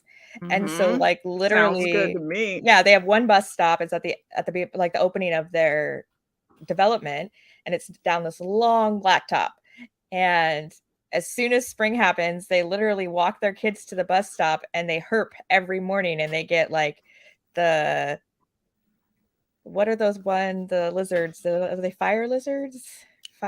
Sorry, newts? I don't know what they are. There's some kind of lizard. And then also garters. Definitely a newt, probably. Of all kinds. And so her and her kids literally herp every morning on the way to the effing bus stop, because they come out as soon as the sun's there, because they want to warm up. And it's springtime, so they're like, oh, I've been cold in a dark hole all winter. I need to come out. And they're doing their migration to their breeding pool. Right. And so like literally she's taking a video, and they're just like a line of reptiles that they herp every morning, and I'm like, I gotta come have a sleepover so that I can watch the bus stop and herp.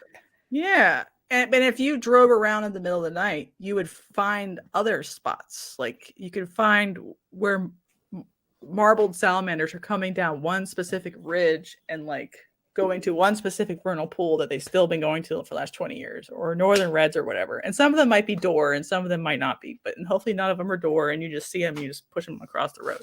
But you need to do this all late at night because you need like a low car density to make it work. But it can be fun in its own right, because you're just like being a weirdo driving around in the middle of the night with a headlamp, drinking Diet Coke. But I'm telling you, her kids, if somebody's going to catch that reptile, it's going to be her kids. Like I'm like chasing the snakes falling on my face, and they're just like, oh, I got 4. Do you want one? I know there's a skill, and I need to be taught the skill of how to catch them. So sometimes if they're too hot, it's just hard anyway, but usually it's just a matter of getting ahead of them. So like if you're going to jump, if they're in a ditch, you need to jump not on them because then they die, but like jump forward so your hands are forward, their like where position. They're gonna be, rather than like catching their tail. Yeah, and a lot of snakes and lizards are dumb, so like you can noose them. It's the only way to catch any little skink in the grass, or alligator lizards, unless you're flipping them and catching them fast when they're surprised. So like get a little bit of fishing line, make a little noose, and put it on a stick so they don't recognize the stick as a threat. So you can noose them. It doesn't hurt them. Okay. And then you like say that sounds bad. You're not trying to asphyxiate them. You're just trying to restrain them. So you like noose them, and then you can pick them up that way. And like 90% of the little like, rustling sounds in grass is like a little lizard somewhere, and they're actually really cool. Just hard to catch. So road cruising, you can do auditory surveys. You can check doors. I've checked so many doors, it's crazy. and you probably aren't legally supposed to, but you can take them and you can preserve them. And what's a door? You're talking about like dead door? on road. Dead on road. Okay. Thank you. And you can preserve them if you want in Everclear. It's high enough proof to be a preservative. So if you're into that weird shit, done that. Don't tell anybody. But I use doors not because you're like happy about it, but just to like mark the location of where they're migrating. Because sometimes you just don't see them. So I've seen stuff I didn't even like believe, like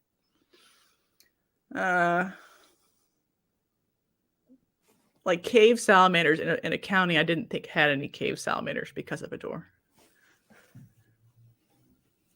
Yeah, Tammy says, I have used the noose technique to catch fence lizards, and I would fill a coffee can with them, check them out, and let them go. Yeah, it's the only way to catch fast, like warmed up lizards. To me, that's convenient. Like race runners and this is stuff. Like making my fishing side of my brain just like geek out, because I'm like, now you're fishing for. Yeah, it's very like fishing, but fishing is stationary. So I actually like the roaming around and inspecting, doing like nooks and crannies. Like my favorite part of fishing is actually like electrofishing, which is not the correct way to fish, by the way. But then you get like a big, like I like pikes and stuff. So you get to like hold this pike and be like, you're my baby now. And that's a weird impulse to have, but that's the feeling I have. But to me, fishing is a tad on the boring side. But like you can use a dip net. You can go dip for larval salamander, larval frogs. You know, like bullfrog tadpoles take years. So like you can check them. You can herp for them over the winter because they're like gigantic and they're waiting in these big pools for like the final year before they metamorphose. And they're invasive where you are. So you could take them and kill them or something. But so, where they weren't. There is this frog right by my kid's bus stop, but across the street where there's this huge ditch, and I live on this big hill, and so it's like midway down the hill, so it fills up a lot. Mm-hmm. And every time I go to the bus stop with my kids, I hear this thing, and I've gone and tried to like find him because he's loud, and he evades me. I feel like I'm like the worst herper ever just because I have no experience, and so I'm just like, I want to find you. I don't want to harm you. I just want to see you because he literally talks to me every day. And I'm like, I don't know how to find you. You just got to walk up to him while he's calling until he stops calling because he's scared you're there, and then stay still for 5-10 minutes or something. And when he starts to call again, then look for him. But he forgot you were there because he doesn't have good object permanence, and just don't move while you're looking visually. Yeah, because I've like gone over there and like walked up and down, and he always is quiet then, and I'm like, I don't see they're onto your shit, Jana. Yeah, you can trick them. So I just gotta go and just like sit, and then I disappear into the background. Right. And then that's how you get like the cool video of them calling, because then they're like they're not that sensitive to light for some reason. So if you do it at night or early in the morning, they're just like, okay.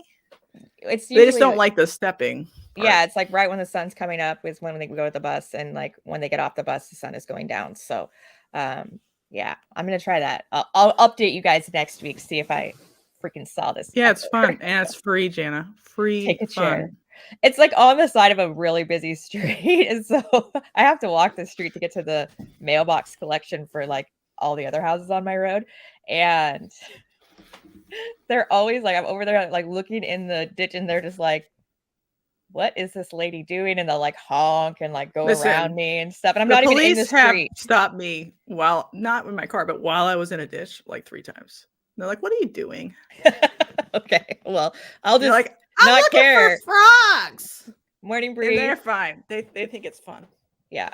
Good morning. For frogs. That's right. Yeah, as long as you're not causing a ruckus and you look like an adult. Most people don't really care why you're in a ditch. They're just wondering. I'll just bring the assistants and when the cops pull over, I'll just be like, hi, I'm like this blonde girl that's looking for frogs. And then they'll just be like, okay, well, you have a nice day, ma'am. The best is when they're like, it wasn't a cop. It was just like a person. They asked me if I was going to catch snake bit, as if being snake bit was like a communicable disease. And I was just going to catch it because there was a bunch of like cottonmouths in like this, ditch. Cottonmouths are fine. They're beautiful. I was trying to take their picture. I wasn't even trying to get them. He's like, yo, gonna catch. I don't know how to do like the like.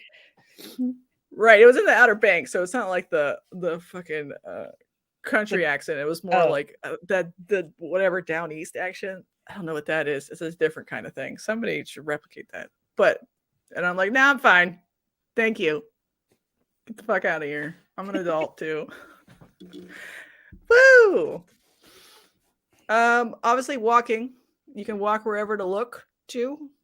And horseback, which is something nobody talks about except for me because I've done it. But you can definitely like ride a horsey around, have a horse that ground ties or just tie him up. Check a string of, boards to flip or cover objects or like a good spot.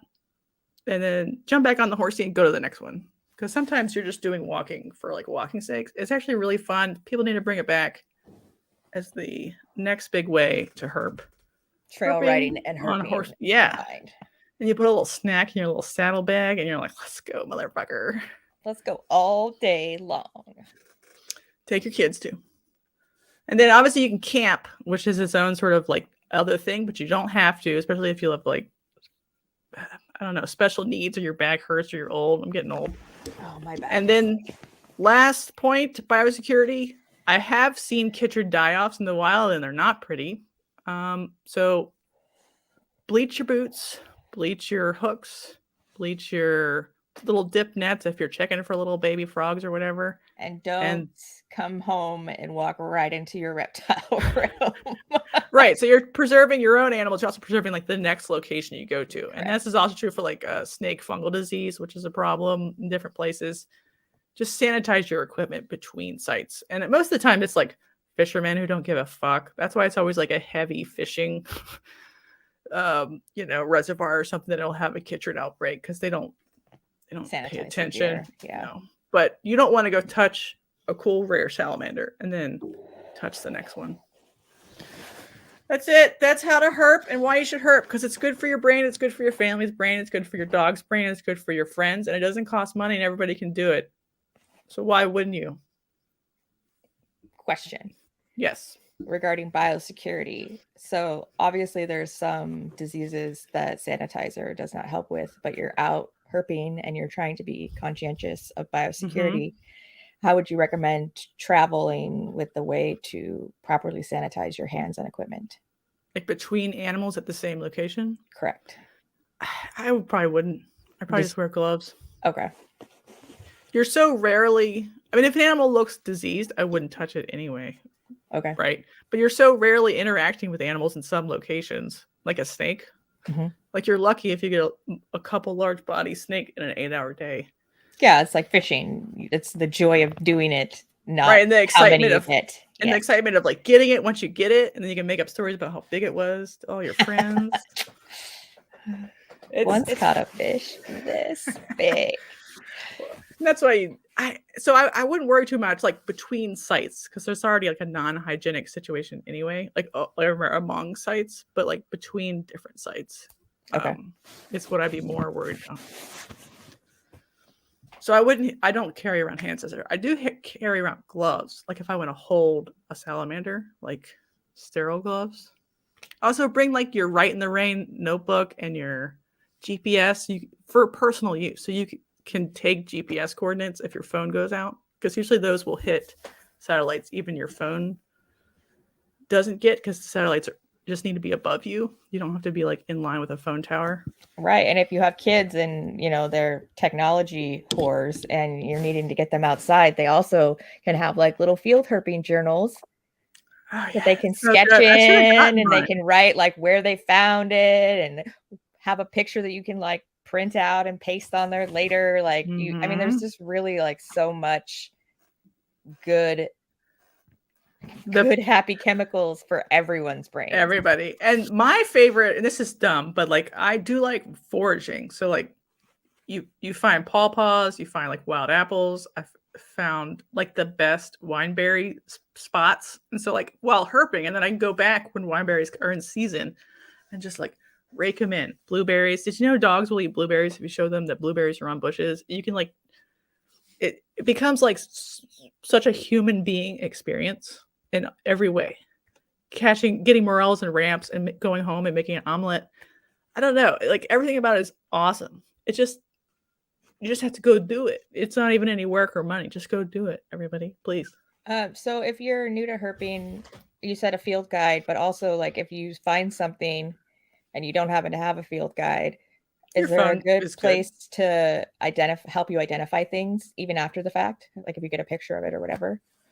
Is that where you like get involved in forums and stuff? Shit, he's rubbing it in. I haven't had wineberries in like 3 years or something. It's like my favorite berry. I think you need to make her some wineberry jam and ship it off to Oklahoma. They're like raspberries, but better. And they're invasive, and I get it, but they're better. So I'm like, whatever, not a problem.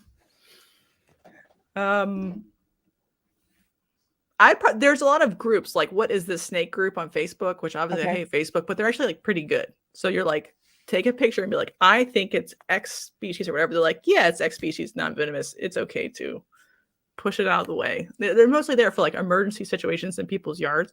But if you don't feel comfortable with the ID, then they can help you out. Obviously, in places where there are venomous snakes, do not touch a snake that you cannot correctly ID. Oh, absolutely. Don't touch anything that you don't know is safe. I don't know how to be clear about that. Just look at it and take a picture and then go check. Right. But once, either if you're with a friend or you feel confident, there's no real reason to free handle even wild snakes. I don't do that. I don't feel the need to. I don't need to share my big dick energy. But you can like gently nudge them out of the way with a stick or something if you're trying to like get your dogs to walk past a certain point on the trail, which happens. Usually they just crawl away slowly anyway. Right. That is like a dog problem. So like if you have dogs that don't come when called or stop when instructed to, and you know you're going to a venomous area, you would not take those dogs. Absolutely. Because they need to be safe and they're dumb. Or if you have dogs, they're so dumb. I've seen dogs to like eat any snake or right. reptile that they find. Don't take those; they'll ruin your experience. Bohemian's saying this is free fun for the entire family. How can you not love that? I mean, yeah. And if you want to throw in a couple of bucks, you can, stop by the Dollar Tree and, like I said, get your kids some sketchbooks, $1. And little like dip nets or whatever. They can catch bugs. Nobody cares. For bugs. A little jar from your mason jar collection that most people have. And you can literally like teach your kids to be science minded, and that's helpful for our entire industry moving forward as we're creating future scientists. In my environmental English class, we also learned that putting yourself in nature on a regular basis actually helps you to be like ecologically minded rather than egotistically minded. Like, oh, I'm just the only one here and I'm the only one that matters. But when you spend time in nature, it's impossible to think what I'm not doing or what I'm doing isn't making an impact. It is making an impact, but being in nature reminds you of that. And so it connects you with the planet that we live on. So if you're into that kind of hippie stuff. You feel very small, but also like very spiritually aware. And I'm not like a religious person, but I am like nothing feels better than like sinking your hands into like 4 inches of moss and like getting a weird hippie feeling about a rock or whatever. Like there's just like majesty and beauty and all these things, and they're right next to everyone all the time. It's not like you need to travel to a destination to do it. There's something gorgeous and inspiring and healing and educational right next to you right now, wherever you are, no matter what country you're in. The world's beautiful. Go out there and experience it. And it'll make you come home and love your animals more. Because you're like, wow, they're so cool, no matter what they are. You right. Jealous of people's morphs or whatever. Yeah, if you're feeling just like a little burnt out on your reptile business, breeding business, this can reinvigorate that love and passion that you had. Or if you just I've been feeling like weird.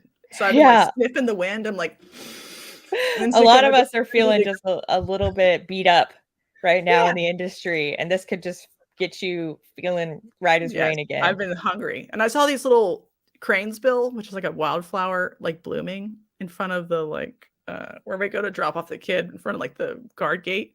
I'm like, that's it. I'm inspired. Let's go. So we're gonna go to like, I don't know when. I don't know what Chris is doing. I don't care.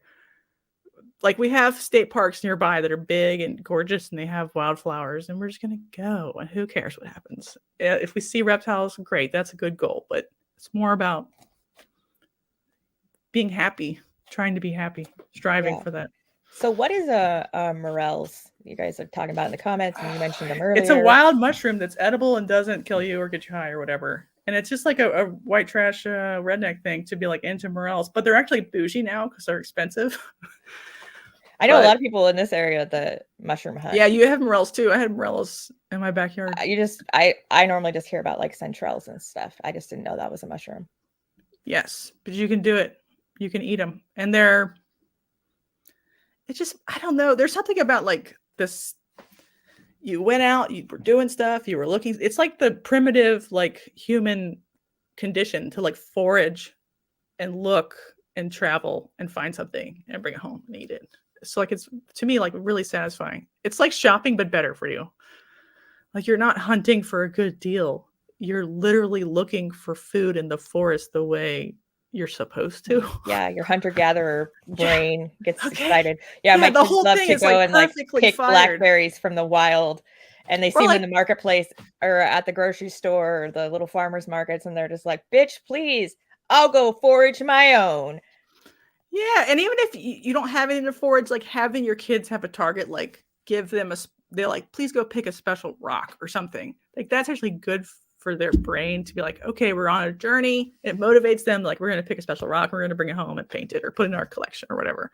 So building in those sort of dopaminergic incentives is actually good and it's motivating, because you might not always see snakes or whatever your target species is, but like the whole process of enjoying the outdoors is good. That's why like people are like, hunting is bad. I'm like, no, hunting is good. So even if like the terminal condition is to shoot an animal and eat it, good. A, there's too many deer on the East Coast anyway. Please shoot more.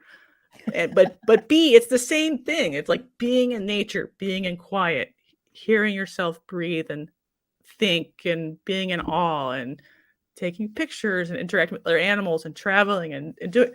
It's the same thing. It's just like they happen to eat it at the end, but we don't need to eat snakes.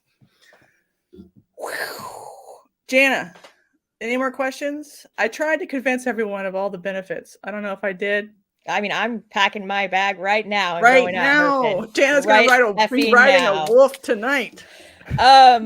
Did we hit on iNaturalist again? A little bit, but like iNaturalist is a good source for like geolocated data of what an animal looked like. The only thing when you're doing your like research phase. Yes, so you can be like, oh, okay, this is what the is around me, and people have uploaded. So you can upload too. I just wouldn't upload animals that are regularly poached. Right. So anything turtles, that's super mostly special or needs to be protected, just be cognizant. I just meant as research before you go out of looking what's been found in the area. That's it. What's your movie this week? My movie this week was Juice, and it won by a lot. Like a 90% landslide. You need to convince me to watch it, Jana. So it was amazing. You definitely have to watch it. I don't want to give spoilers if you're going to go watch it. Yeah, no spoilers. But I don't know how to give the review without spoilers. Mother trucker.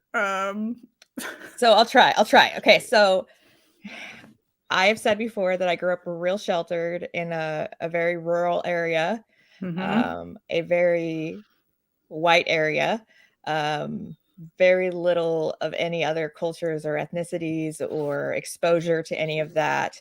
Had very screened, obviously, TV exposure and things like that. So, like Sesame Street and things along that line. Even when she was 25, everybody. Even when I was 25. So, I'm kidding.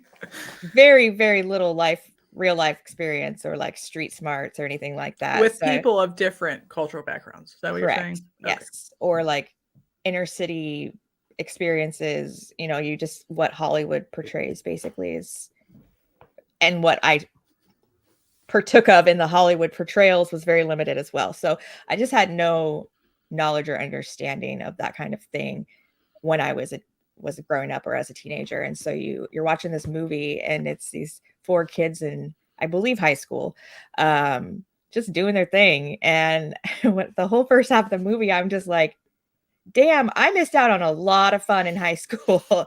They are literally just like owning the city, just like running around, just scamming and getting money and doing their thing and hanging out. And I'm just like, wow, these kids just had a whole different high school experience than me. Like, so much fun could have been had. I was like in class worrying about my grades and, if the teacher liked me or not. And then about halfway through the movie, it kind of takes a turn on like a much more serious note of what it's like to grow up inner city and what it's like to grow up in like gang culture and how just these happy kids, just like, any other part of the country or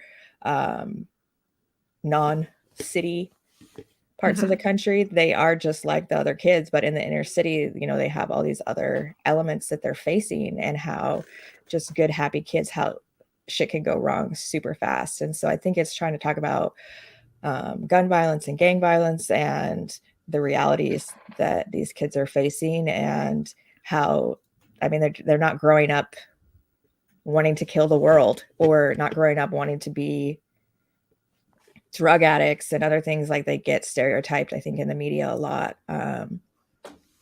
I just think it was like maybe like the very first spark of Black Lives Matter too. Like it just was really powerful. And if you're gonna watch it, I won't go into it any further. But like I said, the whole first half of the movie, I was just laughing and I was like, this is so great. I wish I could have hung out with these guys when I was in high school. Like, how many stars out of 10? Out of 10. Isn't it usually out of 5? I don't know, whatever. I would give it a 5 out of 5. I think that it was good for someone like me to watch. It opened my brain up to a lot of things that I just had no understanding of. I had no insight into. If you're trying to check yourself and your white privilege, it can really help with that journey. If you want to understand someone else, how they grew up, then it can help you do that. It was also really well done. It was powerful. Like I really liked it. And like I said, it was great music, and the whole first half of the movie, I laughed my ass off. So good and powerful and entertaining, and it kept my attention the whole time. It was a really cool movie, and I appreciate all the people that were saying you're going to freaking love this movie.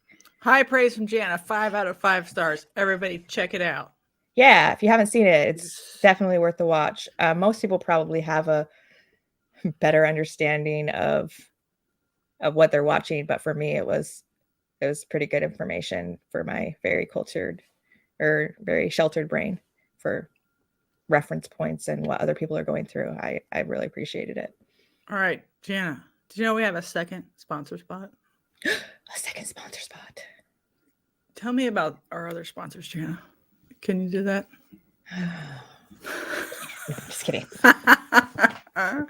Bravo Zulu. If you'd like to support the military, if you would like to support women run businesses, you're listening to a woman run podcast.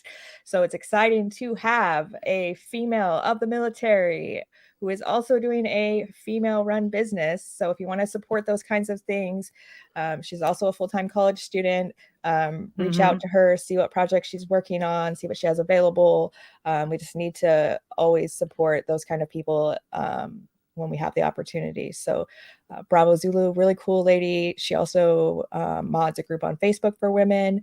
I'm just excited to have her as a sponsor. Just really, really proud to have her as a sponsor. Thank you. Check her out all over the internet. Stoneage ball pythons.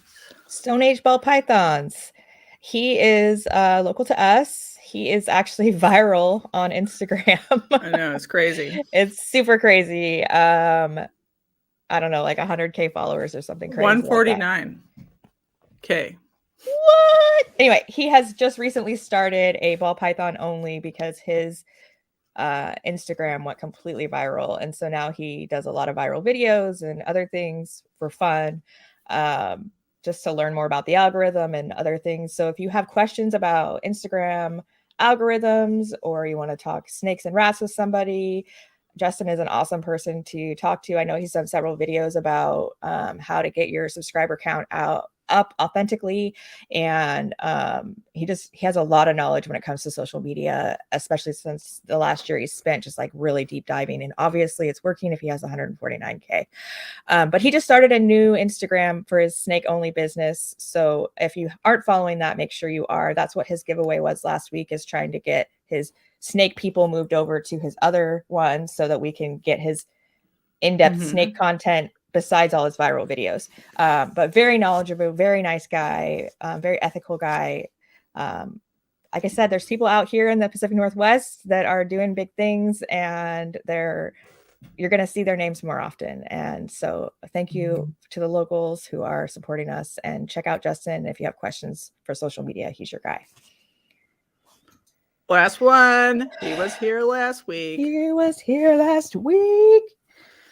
he still hasn't said if I'm allowed to alter his shirt for the assistants, but he has the best shirts. So if you need some merch, hit him up. Very cool. He was at the show. Did we say how he did at the show at the beginning? Yeah, I'll repeat it. He said he did pretty good. He sold some steaks. And the traffic was good, but just wasn't a ton of people buying. So he was at the Oak Show. If you're a Pennsylvania local, you can see him at your local show circuit or on Morph Market. Selling locality boas and ball pythons. and right. other stuff. And if you're interested in more than just ball pythons, he's definitely the guy to hit up and ask questions about. He's been doing it for more than 10 years. He's not like, the majority of us in the ball python industry that just do ball pythons.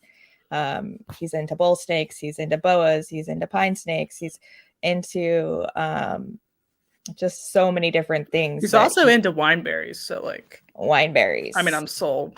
Yeah. So Pennsylvania area, or if you have questions about some of the species that he keeps, or if you're looking to get into those species, hit him up. He doesn't always have everything that he has available listed. So if you are looking for something specific, just let him know and he'll let you know if he has it. But definitely a cool guy to talk to and learn about something beyond ball pythons. Ease you in, just the tip, and then Chris BNS Reptilia. And when we do mention Chris on the podcast, usually we are speaking of Jessica's husband. So there's a lot of Chris's. There's a lot of Chris's in the industry. So we'll try to be cognizant to say Chris of BNS. But usually when she's just dropping the name Chris, she's talking about her husband. She's not up in Pennsylvania palling around with Chris. But who knows? Maybe they'll do like a herping adventure together. But she was speaking about her husband on that. But great guy, tons of knowledge. So like I said, reach out, connect with him if you have any interest in other projects besides ball pythons. All right, we did it. Second sponsor spot. Good job. We're at news now. Anybody have any questions? Are we all feeling inspired to go in nature? I fucking hope so. I am. I'm ready for like one more month and then it'll be a lot better weather up here. Yeah. But even like winter herping is its own like cool, weird thing. Like it kind of sucks because it's cold, but then like you just get over it. And like my wood turtles would come out in the winter sometimes because I had like light sensors on certain ones. So I knew they would come out to bask, even though it was 40 degrees outside. They would leave their hibernacula. So like always something to do, even in the dark heart of the winter. Yeah, I may have to hit up like the UW or see. I'm at a community college. I should see if there is a biology department that's doing anything. There always is. We're having fun in the woods, brother. That's so fun. Yeah, I'll have to ask around and see who can point me in the right direction. Not winter herpes 905. But that could be a special kind. We haven't found yet. Yeah. Okay, it's news time. I don't know what it is going on currently, but the same, obviously PETA like sent out their like, here's some bills you should probably pass, like kit, because it's the same ban in multiple places. Connecticut, Washington, Loudoun County, some of those we already talked about, but now a new one in New Mexico, an animal program ban. So if you live in those states, hate on animal programs, seriously, like animal programs, I think are so vital to our industry and getting people excited about reptiles. Like that's my first experience with a reptile is through a education at a school. Like, come on, guys, if this is affecting one of your states, it's affecting mine. If you have not reached out to your politicians, literally they have like walked you through it. I know in all of our local Washington state groups, they have like a form email that you can just cut and paste and add your name to and send off, or like fill in stuff here. They basically lay it out for you, people. So if you're involved in your state's reptile hobby and there's a alert, go search in your group and they have laid out exactly who you need to contact. I mean, it's easy, but you have to do it because this is ridiculous. Mm-hmm. Shout out USARC. And if you're not a member, please become a member. I don't know why we have to tell you this.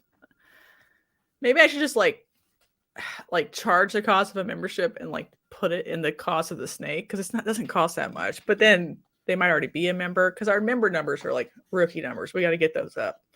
We definitely do. So if you're a subscriber and you're not a member, you better fix that. And also, if you are shipping snakes, most of the shipping places you can donate any amount, but just tack that extra $1 on there whenever you ship a snake, and you can figure that into your fees or whatever. But every $1 helps. And so every time we ship a snake, if we're all donating $1, think about how much money is going to go to USARC and can really help to continue to fight these battles, because if we lose reptile education, that is such a important step to get our young people excited about reptiles that it will deeply impact the reptile industry for years.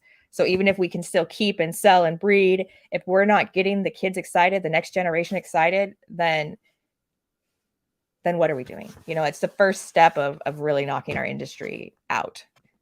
Mm-hmm. Chris says, yes, alter all you need. So the assistants will be on deck. Yeah. Eventually. Yep. Next week. A BNS Reptilia shirt altered. Excellent. Looking forward to it. Okay. Viral video time. Did you see this? Ryan Trahan released a video where he built a bioactive enclosure with isopods and put in some dart frogs eventually and some day geckos was what he put in it. It has 1.2 million views currently. It's a really big YouTuber. And he just like discovered bioactive, but made like a YouTube video. So this is like a positive, you know, outside of the hobby look at a hobby activity. Yeah. Can you put frogs and geckos in the same habitat? I'm not hating. I'm just actually don't fight. If they're both fine, then they're fine. Right? Okay. So yes, those are two that would use different levels. I just thought it was crazy that he did it. And he went to a place in Texas. I think it's called Gecko World. Shout out Gecko World for telling him the right information. The right information. Oh, and look at that. He is doing it right the first time. I love seeing this so much. And that million views. Guys, this guy. People. There he is. Yeah. Who was this? I don't even know who this is, but he did a good job. And he said he like called him on the phone. And like got doing more amazing advice. Things in your community. And he started up the bioactive. It slowly and like he didn't do a perfect job, but he did like great. He did research. It was for a video, but he wanted a little thing, and he like highlights how cute the geckos are later and how much he loves them. Love seeing this kind of stuff. Love seeing it go viral. Love getting other people excited that don't have any understanding of the industry, and they're stepping in with good information, good setups. Good resources. He names the gecko Bobby. Like I expect day geckos to go up in price, $500 today. Are those the ones that Parthenogenesis? No, not morning geckos, day geckos. The little green, like gecko. Oh, okay. Where's our picture? Right here. Wow, that's really cool. So I look for news every week, and I ignore all of the weird like. Arby's found a ball python under their deep fryer and scared the whole family. Like I ignore all of those because venomous snake tries to kill a family and it's a ball python. Right, and a dog saved it, but then the dog died. This isn't news for us. That's news to scare other people. But I do like to find like YouTubers or whatever who have like a positive, but still viral message about reptiles. So that means all of you out there who are like pro reptile could have made this content too if you had like worked with other people or worked with big YouTubers. So like reaching outside the hobby I think is healthy. So like go watch this video. It was nice of him. Is it going to be linked in the show notes? Yeah, it's already down there. And he's like a nice guy. I don't know if it's like weird to say that. Most YouTubers like screaming and like I don't know. Like he's the guy who did the penny challenge last summer where he was fundraising for Feeding America. So like having him do this doesn't like embarrass me for the hobby. It was very tasteful. I love positive news. Thank you, Jessica. It's number 5 on trending. So that means everyone on YouTube who goes to the trending tab is going to see a guy make a little bioactive enclosure with dart frogs, isopods, and geckos, and is enjoying it, and they look healthy and fine. I know you guys love the Jessica spreadsheets, but also I love the Jessica news because she finds stuff that I would never have seen because I do not hang out. Yeah, we've been skipping news a lot recently because we've been slow or like doing other things. We've been overdoing our 2-hour mark. Yeah. By like an hour. Yeah. This isn't really news. I just saw it, and I haven't seen this. This is a Lavender Shatter corn snake. So it's shattery color, but it's like purpley gray. That's really cool. And this is the person who owns it is James Cool. This has been sitting on the news docket for like a week too, by the way. I dig it. I dig it too. The pastel acid puzzle was made. Can you see that? What? I can't make it bigger. That's amazing. I cannot wait to see the pastel acid G-stripe clown. I think it's gonna be good. It's gonna be real good. That's real good, right? And here's there. The non-puzzle version. I still think I'm a bad person, but I think I prefer because the puzzle cleans it up a little bit. Okay, go back. I mean, they're both amazing snakes. Right, it's cool. It's cool. It's very cool in its own right. But I like acid pastel combos just generally too. Yes. All the acid, all the pastel, and I don't even like pastel, but acid and pastel are a match made in heaven. It's like peanut butter and jelly. Mm-hmm. Pastel Mandarin clown. I know this video is crazy. I don't think this is like where the seizure warning. Yeah, this is Sorry, guys. That's gorgeous. This is a mile high mutations. It's just so orange for being a pastel clown. Right. Like Mandarin fought that hard. And Justin did his Mandarin video. I don't know if you saw that. It's not really in the news because it was just like explaining what's happening. But right. If people need some more information about the drama about it, I just thought I was like impressed how hard Mandarin fought pastel in this combo. It's not a yellow snake at all anymore. It's an orange snake. So I didn't really like Mandarin, and then I don't know if it was. All right, I'm getting ADHD from that video. I don't know if it was Lindsay at Pico Pythons who commented when we were talking about Mandarin before and sent me a picture of theirs, and it was like they're just slaps. It slaps all day. I think it's Pico Pythons. Yeah, Lindsay's not here, but Jamie, speak up if this is you. That sent me a picture, and I was like, boom, like heart throb. So there are some really nice Mandarins, and I'm betting that clown came from the really nice Mandarin because you can just see it. It's such a gorgeous animal, even with pastel. Like you would think it would ruin it, but it's not. It's gorgeous. So check out Justin's video. He explains like some people were mis-IDing it and thought it was it and selling it as that, but it really wasn't even that. And so like they just didn't even know. And then there's some debate whether like the really orange ones are homozygous orange ghost or not.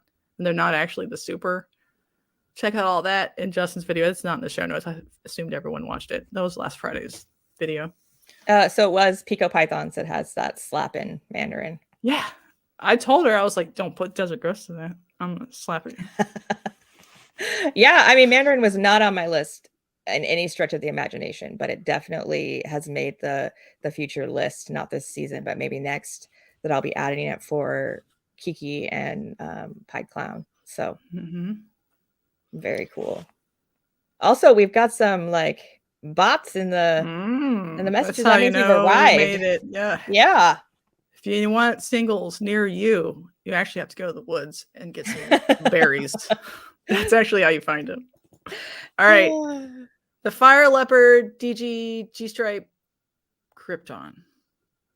Yeah, I was actually having like an in-depth conversation with Jared from Forward Motion, and this is my take on that. So obviously this is a banger animal to have in your rack, but also obviously it's a little disappointing in how it looks. But here's my take on this animal for anybody that saw this and got discouraged. Leopard, Jessica has clearly explained to all of us in G-Stripe Clown is going to be a reducer. Desert Ghost is going to be a reducer.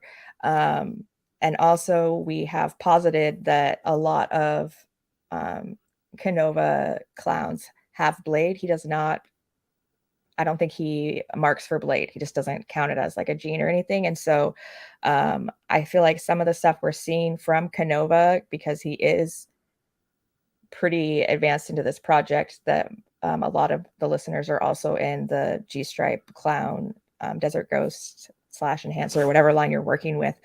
And so seeing how much it is reduced, like, don't just be like, well, okay, well, throw your hands up and run out of the project, because there are a number of things happening here that could be causing it to be reduced. And I think that if you have a different combination of genes, you may not be seeing as much reduction.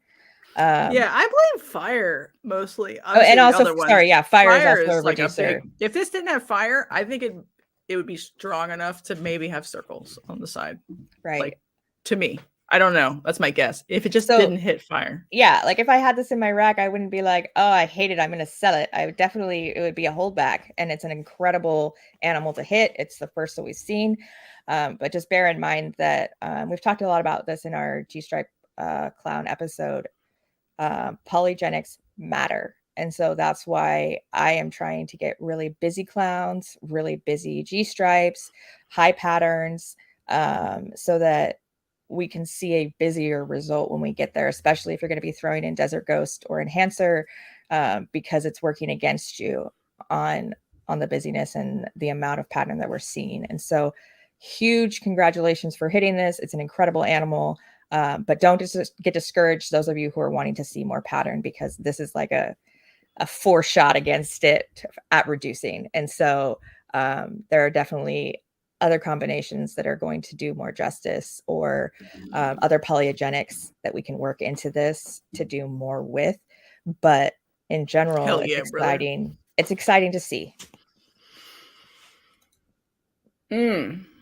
I like all of these, by the way. I forgot to do the GHI tri-stripe, but it looks kind of like this.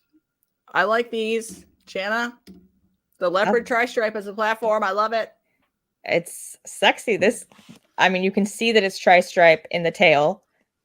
I just don't like it when it's so aberrant that you can't tell that tri-stripe is there at all. I think it's fine. It's like just like a new platform.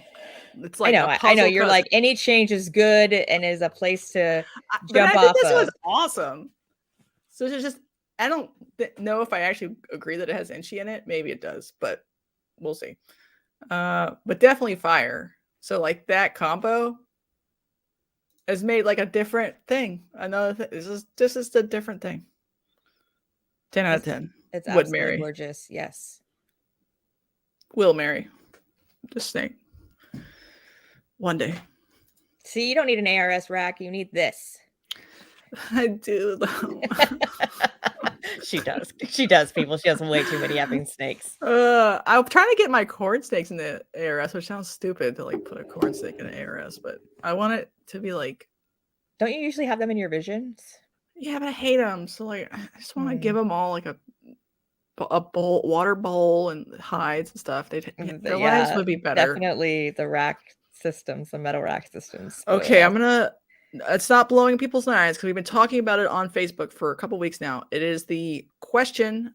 Obviously, I'm not stating an opinion yet. I might say an opinion later, but we're not being mean to anybody's project. But the question has been postulated that Mackenzie, Striker, and maybe Zebra are the same. So let's examine the evidence of this question on the internet. So this is Striker, single gene. Seems cool, right? Feels gorgeous. Banded interior color, sort of empty. A little bit of a lighter head. Slightly different color. It almost looks like a yellow belly complex. Yeah, color. So instead of like a flame halfway up, you're getting the full flame band. But some of them don't look this cool. This is a nice one. So, like, here's a Striker yellow belly. It still looks cool, but... And then they have never hit a Striker that was not some other Super Striker that wasn't another gene. So there's the Striker, Super Striker yellow belly. Whoa. It looks cool. Whoa. Mm-hmm. Very cool. But some of them are just, there's something, but it's less something. So there's a variable amount of somethingness. Okay. Mackenzie.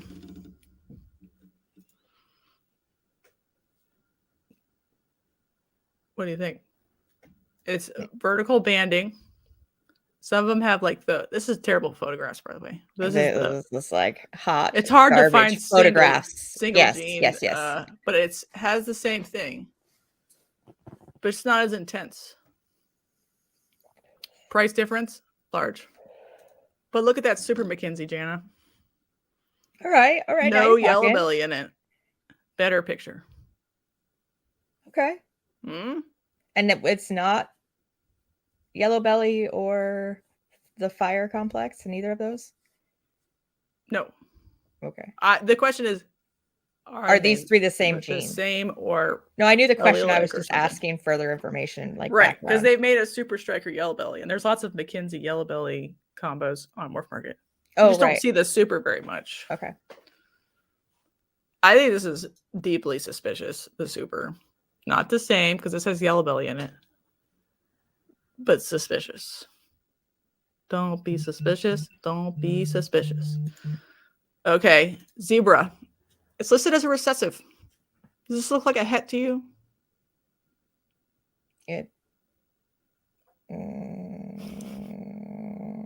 I mean, like the ones that are visible, which shouldn't probably be called a het anyway. So I think that the striker is nicer than these two, but zebra and McKenzie look very similar to me. All right, here's a homozygous zebra. They're very variable too, which is hard, and a lot of them have pastel and super pastel in them. Homozygous zebra, different price point, but largely very different. I just feel like this could have blade in it, but be the same thing as the other ones. You know what I'm saying? I'm not saying that actually. She's posing the question. What do you think, y'all? I didn't even make this question up. Someone said it on Facebook, and I'm like, great question, because there's a big price difference, but phenotype similarity. That doesn't mean that they're the same, but like if you're going to get into one because you like the look, could you get into the other one instead? Maybe. I mean, it's kind of like saying that chocolate is the poor man's Wookiee. Like I feel like that's what you're saying with the McKenzie is to the striker, and I would rather have Wookiee and striker. I think just based on these pictures, McKenzie is the same as striker right this second. Really? That's my opinion. Interesting. I wonder if it's just like because it's so expensive. I wonder if it's just been bred to like nicer quality phenotypes, and so it's coming across as much nicer. Whereas the McKenzies may have been bred unintentionally to less. All right, let's check the chat. Everybody has opinions. This is opinion time. Obviously, please don't fire me. Just like I don't care what you have or what you sell, pitchforks away, people, or what you keep. I'm just like looking at them and thinking about the question. Will says Jaguar said to be the same as striker, and zebra. Never heard about McKenzie though. I remember Jaguar, but I didn't look up pictures because that wasn't what was postulated. Maybe we'll do that next week. It's like touch based. Beast Morph stinks. There's a strong possibility of striker being the same, but McKenzie is not in close. So you think striker and zebra are the same, but not McKenzie? Interesting. Jurassic Art Royal says, I don't think they're the same. I guess all three are not the same. 905 says, I think a lot of people make new names to our old genes to increase price points. Or they just like literally independently found it and they like, this is mine because I did it. But I just think it's interesting that like, even if these aren't all the same, very similar looks. Right. Well, and I mean, you have complexes in the and the breed of ball pythons, and they have shown up all over the place. And so, you know, you line up HRA and you line up cinnamon and black pastel, and they're all different and they do a little bit different things, or the yellow belly complex. And it very much could just be like a new complex, but also it sure could. People work independently on projects, and it's not like an intentional, I'm gonna come out with something new. They literally just aren't speaking to each other. It's such a vast network of breeders that there is no system in place yet. But I think that there's a future in that with the genetic testing. Yeah, I actually don't care at all, but I think it's interesting that we have three morphs with similar phenotypes, but one is recessive and the other two. And McKenzie is like insanely subtle in the heterozygous form, so that one should be recessive to me too. It gets a head effect. Head effect. So you're saying if I go to Blackheart's Instagram, I can see Jaguar pictures, Will?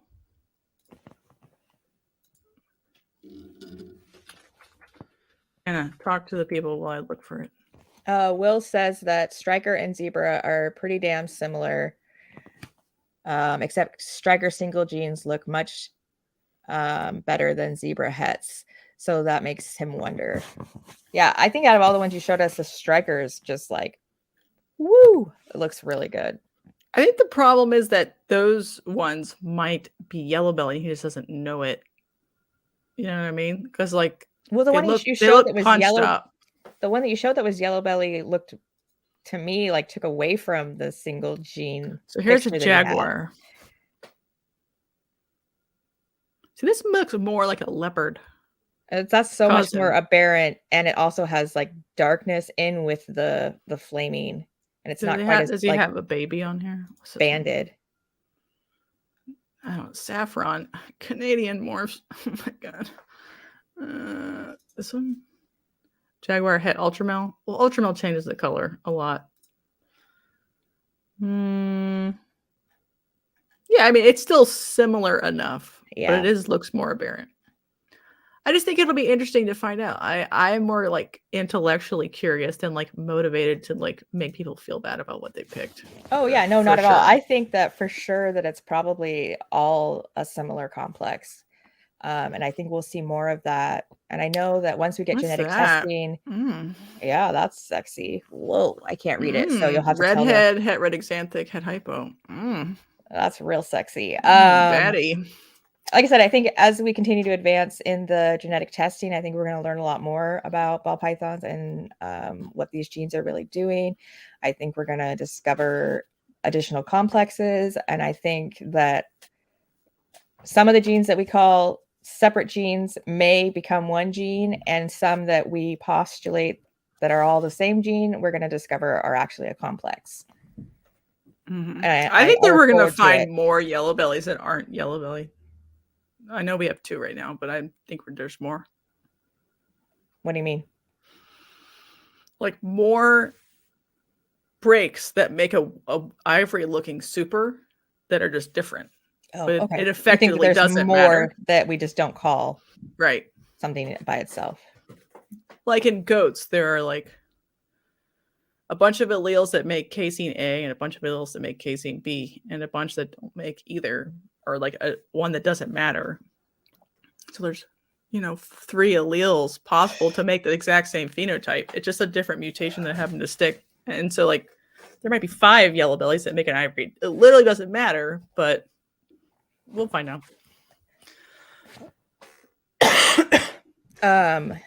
I agree. I think more complexes are going to emerge in the next few years. I think that we're heading in a really exciting direction, whereas everything was just kind of our best educated guess based on phenotypes and physical characteristics. And as we can add scientific genetic testing data to what we're doing, it's just going to blow our world open, and we're just going to have a lot more information to, I think, continue to make the best educated guesses that we can, and it will affect how we make those guesses in the future. And I think it's going to just be really exciting for all of us that are involved. 905 asked the question. Do you want to read it? I'm distracted slightly. What do you think about people saying they are testing proven hets, but the tests come back negative for the gene? I think that's physically possible.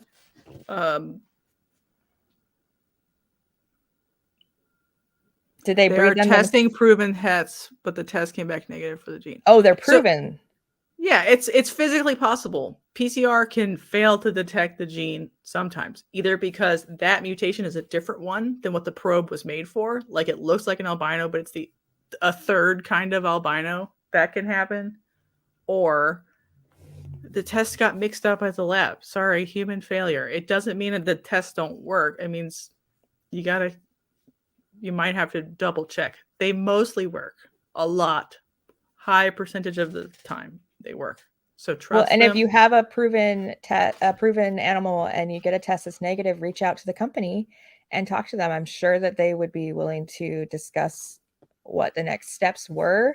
whether it's retesting that animal or looking at their own processes to see if there was a mistake made. This is it's a new thing. This is a new adventure, and they're doing an absolutely incredible job pioneering something that's brand new. And so there are going to be kinks, and they need to get worked out. So and there'll be kinks forever, because no diagnostic in the entire world is literally perfect, and that correct. If you want it to be that way, then you're going to be dissatisfied as you grow up. And even for people, for cancer, for terrible things that we need to know and be sure about, it's just a test. It has limitations, but I think it's okay. We can deal with it. Double check, retest. Yeah, let's just keep talking about it. Keep the discussion open and figure a way forward. I know a lot of people are doing genetic testing on hatchlings to determine their holdbacks, if they're like possets or other things. That's something to discuss if within your own business, or something to discuss in the community in general. Like, should you be basing it on that alone, or is there, like we suggest multiple PCR testing for diseases? Should there be multiple PCR testing before we agree as a collective that something is actually what we're getting the results for? I mean, this is scientific studying. This is scientific test results, just like she said, in the medical field or in any other scientific community. And it's not a perfect system. And so I think we have to figure out, like, morally, like, where you fit. If you need to refund someone thousands of dollars and they're going to keep it, are we all like going to agree to check it one more time or whatever? Like, you swear up and down it was a het, you sold it to them, it doesn't test out, but you're like, I swear. Who pays for the second test? Or you know what I mean? Like, I don't know how we figure that out, but that's just like, as we move forward, these things are going to crop up, and we're going to have to figure them out as a community or as individual businesses, on where we're going to stand on that. But should you take every single test run on anything in your life as the end all be all decider of everything? I don't usually work like that. So it's just food for thought. Yeah, tests are not infallible. People are not infallible. Mistakes will happen. And, if you're worried about a high-end project being impacted by a mistaken test, retest, or have other qualifiers that you're looking at, like sometimes you can look at I have a double het clutch that could possibly be triple hets.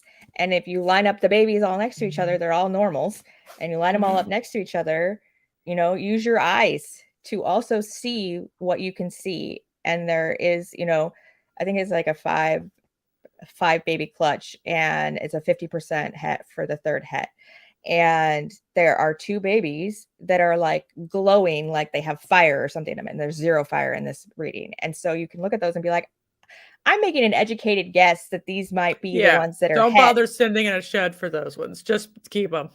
Or if you see something like that and you send it in and it's saying negative, you can stop and think, well, maybe I should hang on to this animal anyway, or if it's worth it and it's a high enough project, send out another shed. Like, there are other factors you need to be considering instead of just a blanket.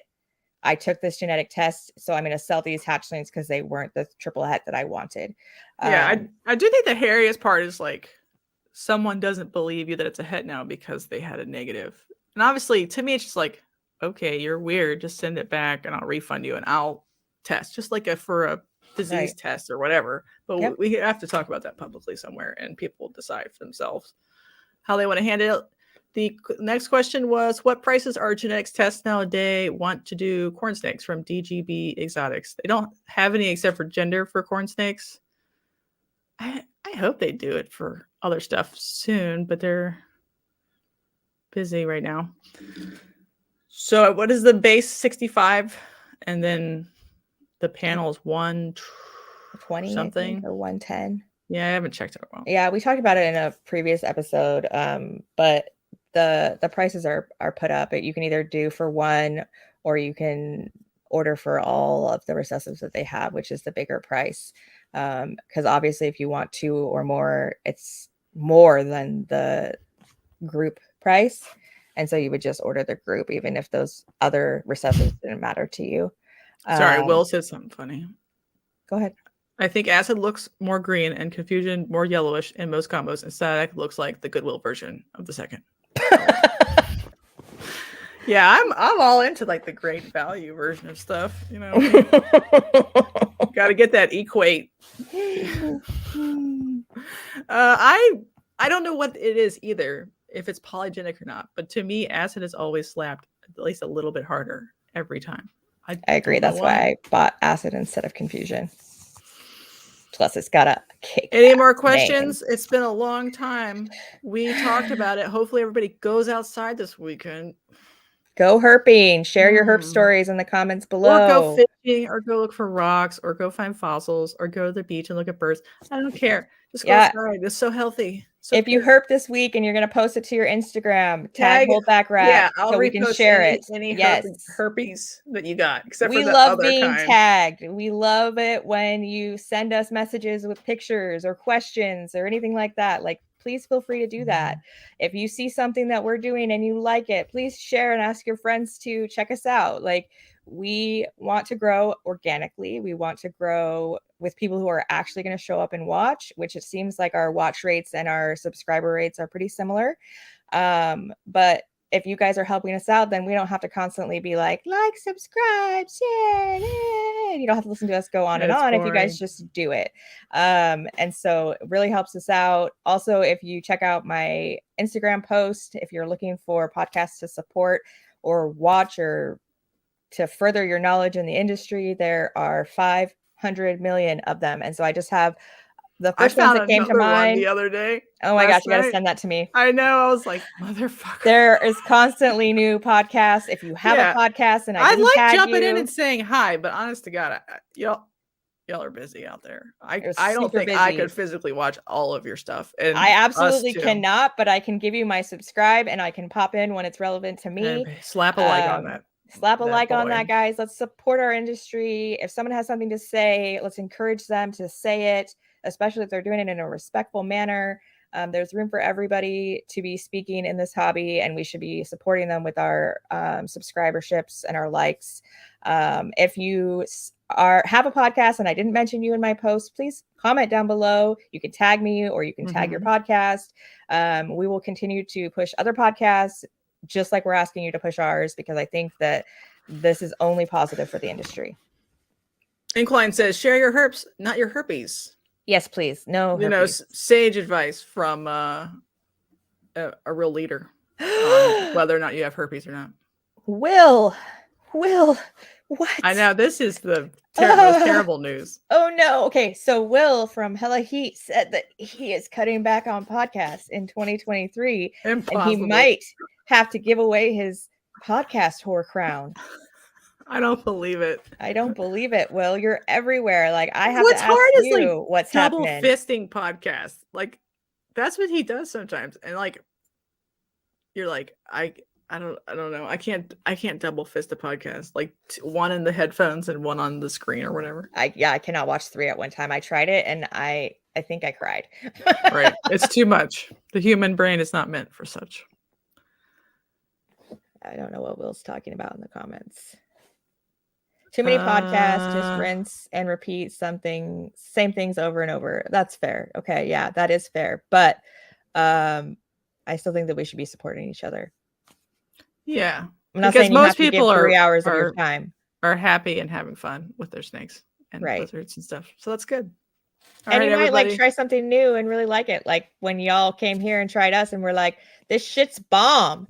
You wouldn't have known that from our subscribership, or you wouldn't have known that because you're like, oh, or you think we're just talking about the same 4 ball python ideas every episode.